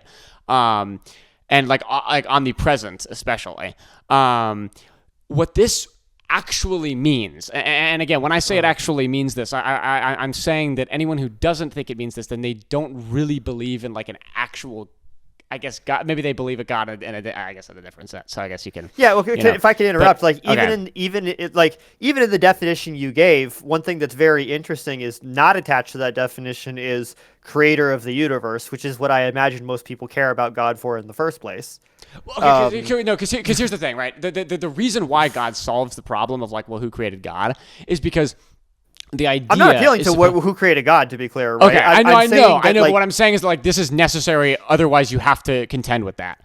And this is like the standard definition of like most people who are intelligent about this. I guess like it's the least attackable definition, which is why I'm arguing for it. Okay, like that's why I'm arguing with this specific definition because I think it's the most consistent one. Is that God is being like God isn't a being, he is being. Like he's the concept of existence itself, which is what solves all of the problems of contingency. That's the point. Yeah. Yeah, Really quick, right? The reason why the creation thing doesn't work is because it treats God as a subject, just like humans are. It treats God as as another individual subject rather than as an agent rather than the necessary precondition for being itself. Sure. So I guess the problem with it is like you make it sound like almost like God isn't personal. Kind of, yeah. And No, but essentially, I Yeah, don't know. but- I Maybe mean, that would but- be a so, like, heresy in a couple. But like, right, from my understanding, that's but what like and this is where I get back to like the God definition problem, because like the general intuitions people have of like what God is not like grounding of existence. It's like, oh, Heavenly Father who like looks out for me and hopefully might introduce me to a nice man I guess the someday. idea. Like, I guess the idea then is like that's why there's like the person of Jesus Christ. yeah. no. I'm Like- saying like that it's- like okay. Go ahead. Like, sorry. So I don't want to interrupt you, but I have to say, just because God is the ground of being does not mean that God is not personal, right? Like, the notion that God, like, there's a notion that God is not an agent, yet God is a mind, right?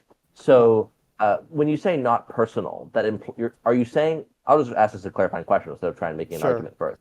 When you're saying that God is not personal, when God is the ground of being, are you saying that like it's like a non-intervening force using that definition?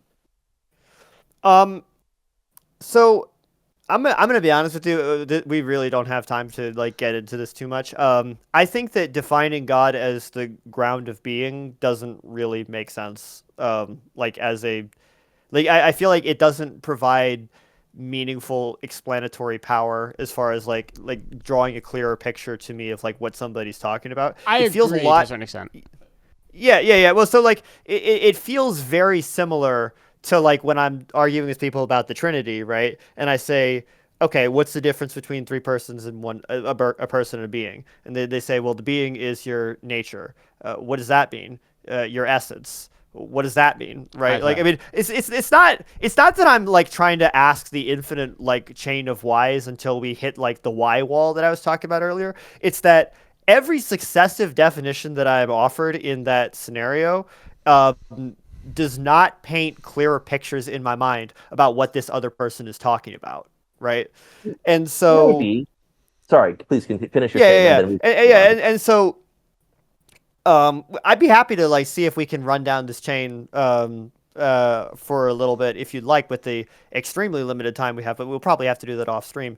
But like when somebody says like, God not just, employs like logic, for example, but is logic, right? Or not just God like loves somebody, but he is love, right? For me, this just feels like almost like inventing a new use case for like a word that otherwise creates like has like completely different intuitions that are associated with that word. And so I feel like it's not actually like getting us closer to understanding what the hell the other person's talking about in the first place. I understand that. I'll say something really quick. Really like quick, because we got to than- get to the chat responses. less than 40 seconds. I'll say it as quick as I possibly can. I gave an analogy regarding this to where God is not, when people say God is love or God is existence or God is essence, whatever, they're not trying to like give you like an A equals A that terminates the discussion. It's simply saying that God is like the necessary precondition for anything to exist at all. So like the analogy I gave you in voice chat yesterday, let's say God is a big piece of Play-Doh, and then I say God is love, and then let's say I represent it like pictorially, I take a piece of that Play-Doh and mold it into a heart. Let's say that heart is literally love.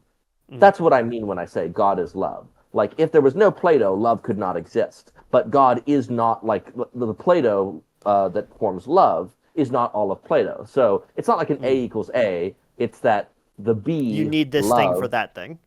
Yes.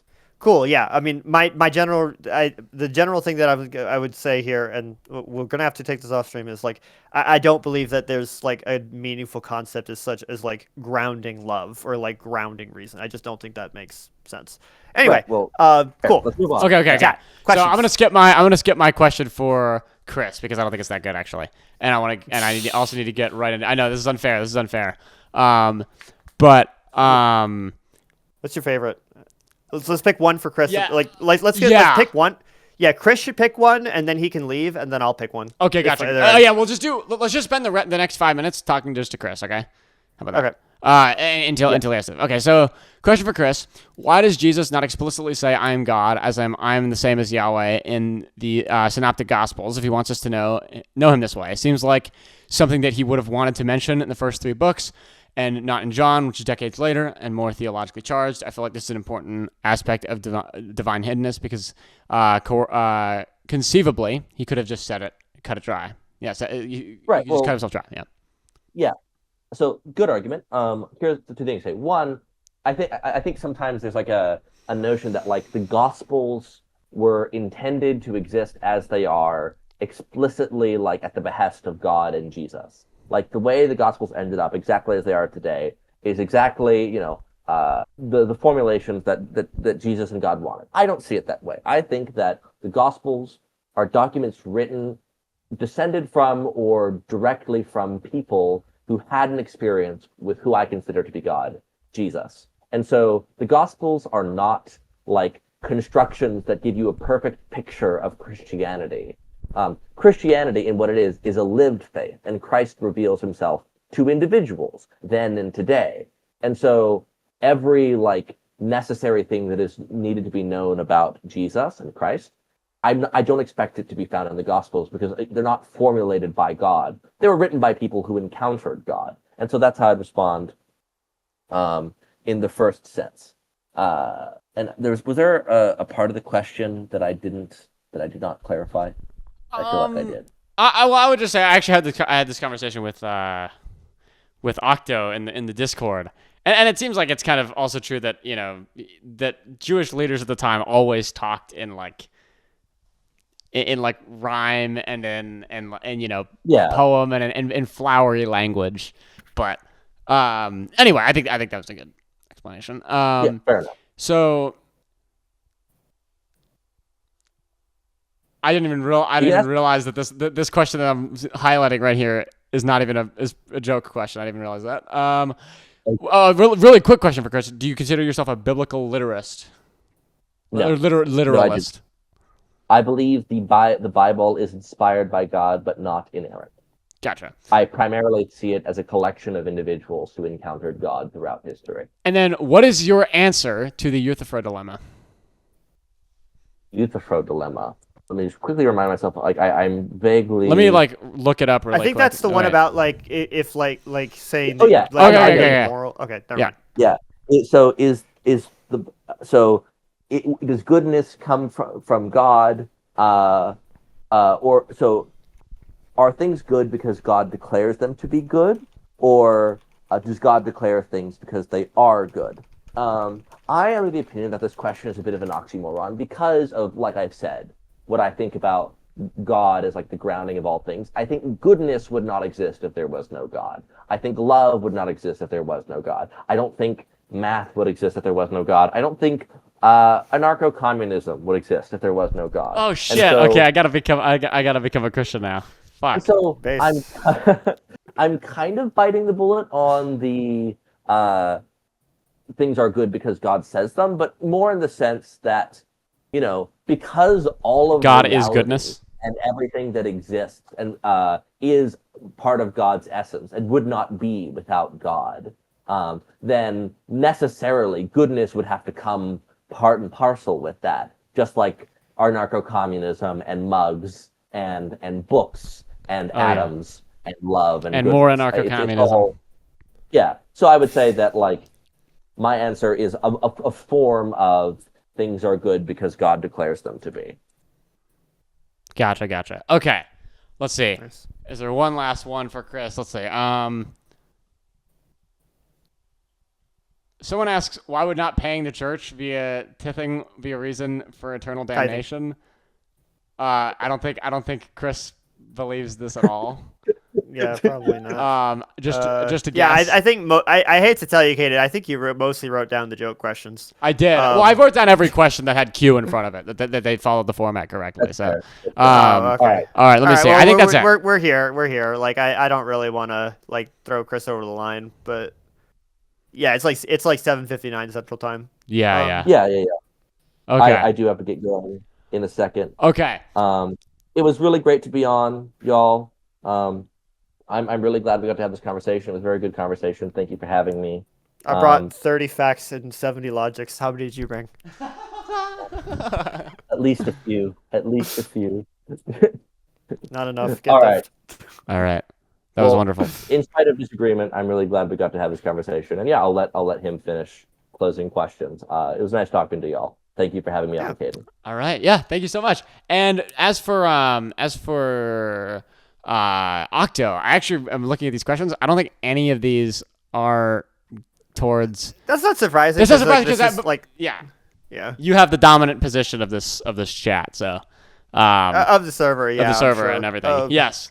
So I do want to further motivate because you as an obviously biased mod attacked some of my arguments, and I think that they're pretty solid. First, I would like to hear you concede that the simulation objection you had doesn't hold because like there's no reason to think that even gravity would have to exist in the base universe. sure, I'll concede that. Okay.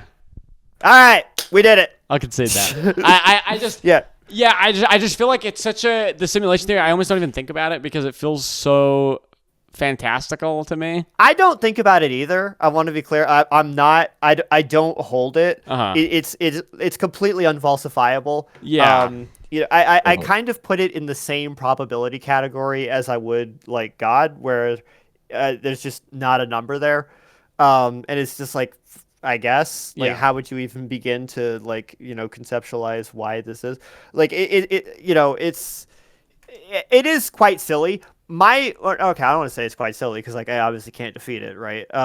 It'd be quite silly to worry about it in any meaningful way. My only purpose in bringing it up was that I don't think it needs to be excluded as a response for an atheist, because the three possibilities entailed within the teleological argument are necessity, chance, and design. And funny enough, all three are still possible on atheism. I see. Okay. Before I go, I have to go in a second, so I'll keep this brief. I'm curious because Octo said something to me in the call and in chat a few times, and I know Caden is not a Christian and has talked to lots of Christians before.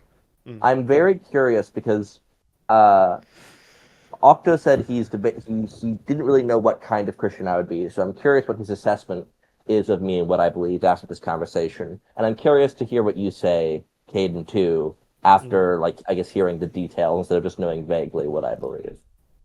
Sure. I mean, just bluntly speaking, I think that you're like very well read. This is like not my average interaction that I have with like Christians. I would say that probably the best approximation of your beliefs would come out of the Nicene Creed.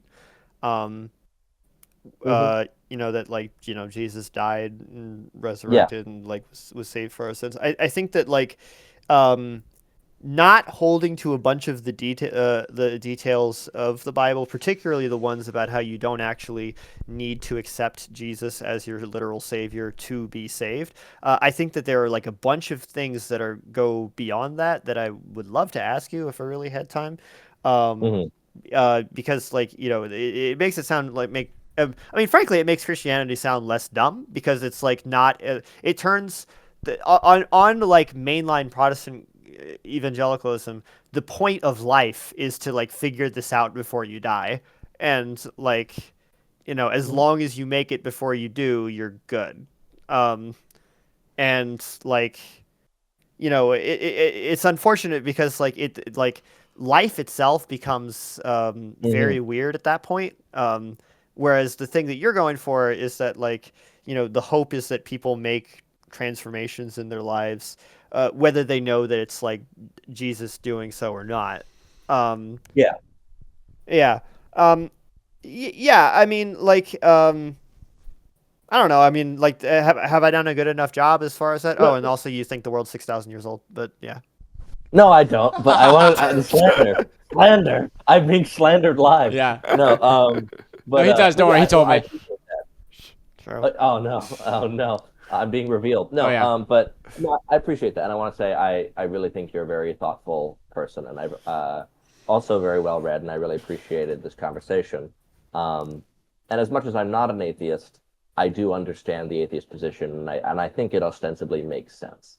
And I one point of clarification: mainline Protestants are separate from evangelicals. When people say liberal Christians, they're mostly talking about mainline Protestants, like Presbyterians, Episcopalians, etc. Evangelicals would be like Baptists, non-denominationals, etc. Anyway, that's all I wanted to say. All right. I guess I'm just kind of using like general umbrella word for like random sure, Christian out of a church in like the Midwest. So, sure. Yeah, Caden, I'm curious what you have to say as well. About like your beliefs specifically. Yeah. Yeah, I think honestly, I would take like a weird, and I don't. This sounds like insulting. I don't mean this way. oh boy, that's a I great know it's a great way to start. start it. It's like I feel like the way that like okay. I feel like there's a problem that I run into when I'm thinking about the kind of because the way I see it, there's or at least from what I've been exposed to so far in my very short journey of like really looking into like theology. What I've been exposed to so far seems to be Catholics, obviously, which I've talked about a lot because I've talked to like again one of my previous closest friends, which I don't really know about calling him a close friend anymore because he has some like crazy beliefs, but we still talk a lot. Like childhood friend is a hardcore Catholic. Um, and so like I a lot of the discussions I've had, so like, and so, but your worldview makes sense in a lot of ways.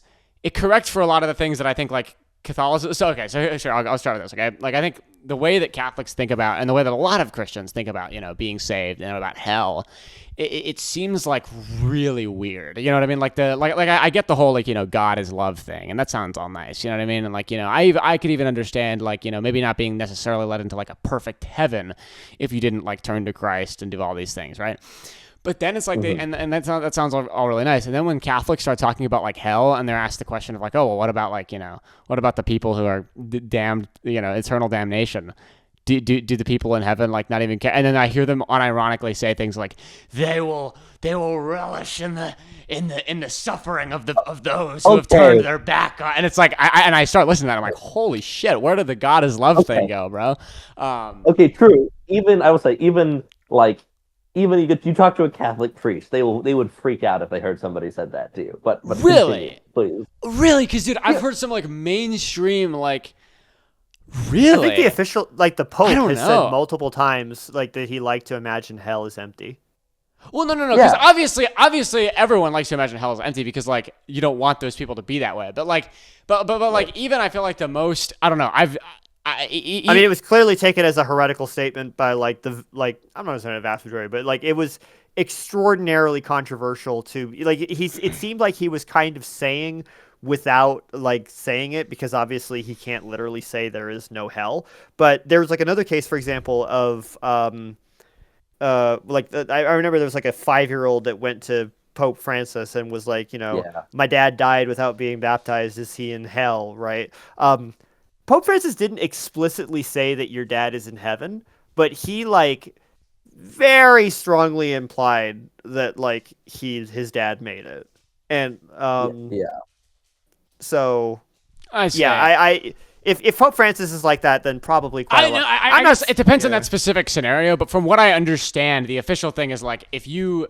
I don't know, because like the thing is that might be a case of like the purgatory thing where it's like, yeah, even if you're not necessarily baptized, but you're still like turning to it. The thing is, it's like the idea is that a lot like hell is definitely just because they like to imagine it's empty doesn't mean they think it is. I guess is all. Well, my point is that Yeah. like that the phrasing of that was purposeful so as to not explicitly say hell is not real. Right. Yeah, like Pope Francis was a liberal Catholic. He probably maybe held some non-orthodox positions, but when you're the Pope, you cannot say something non-orthodox. It is not permitted. It would cause chaos Yes. because he was I see. prudent. Yeah. It is Orthodox Catholic theology that hell is not empty. Yeah, It's exactly. Okay, so like, so now I would say like, because that sounds like insane, right? But then the problem is when it comes to like to you, is that I still really feel like it becomes a meaningless why are you even like I almost want to say like are you even Christian? Just because it's like if I think so. Yeah. yeah, no, I know, but it's like it feels like if you don't believe like I guess I feel like because you don't believe hell is empty either, right? No, I don't. Okay, I guess if you don't believe, okay, so but then it feels like what's the point of like, and I guess I already posed this question before. What is the point of turning to Christ, Christianity, right? What is the point of turning to Christ if you could just be saved by? I would like on to earth? I would like to answer this question on his behalf, and he Okay. can tell me how good of a job that I Okay. did. Would that be all right with you? Let's do Go it. ahead, Let's go do ahead. it. Okay, so I think he's going to say the point of Christ is not the point of turning to Christ is not like that God is personally invested in you turning to Christ for your own stuff, right? I mean, like, Right. I mean, yeah, I'm sure it probably is the case that he wants you to, right?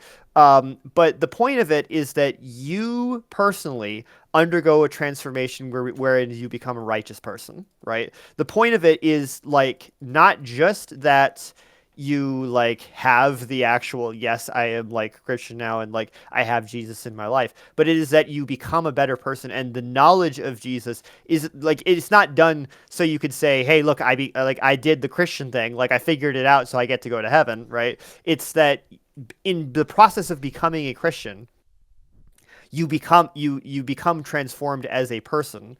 And if it's the case that you don't discover like Jesus, right? Maybe you still can undergo that transformation, right? And so, I don't know. How did I do? I would say like 80%. Yeah. 80%. I will take that. I don't. I'll take it. Yeah. Yeah. So, like I'll say 80%, and the only clarifying detail I would add is the transformation is like for like why I became a Christian. One, you get to experience like the fullness of community with people, because ultimately I do think that even if you don't like know in your lifetime that you are saved by Christ, it is ultimately like Christ who saved you, and coming to know that and be in like to follow Christ, I think is a beautiful thing that is good for people. That's one thing I'll say. And but the broader point, I think you're right. And the transformation I would say is like in doing that you can become more like Jesus. The term would be deification, becoming more like God. And I think the best way to do that is to be a Christian. Is the only other clarifying detail. But 80%, you got it right. Hell yeah. All right. Okay. I'm gonna stop it there. There's a bunch I want to say, but like I'm gonna stop it there. I think that was a wonderful discussion. Thank you guys so much for being. That was incredibly good faith. And that was very very interesting. I enjoyed every bit of that. That was awesome. Okay. I'm gonna end stream here, guys. Thank you so much for everyone who stuck around. Yeah, it was really good. Yeah, that was very cool. Let's see, how long has this been? 2 hours and 30 minutes. Okay, well, I also talked a little bit before we started, but That's fine. all right. All right, lessons. Yeah. All Thank right, you so guys. much. Thank you. Everyone have a good one. Bye-bye. You too. Bye. Bye.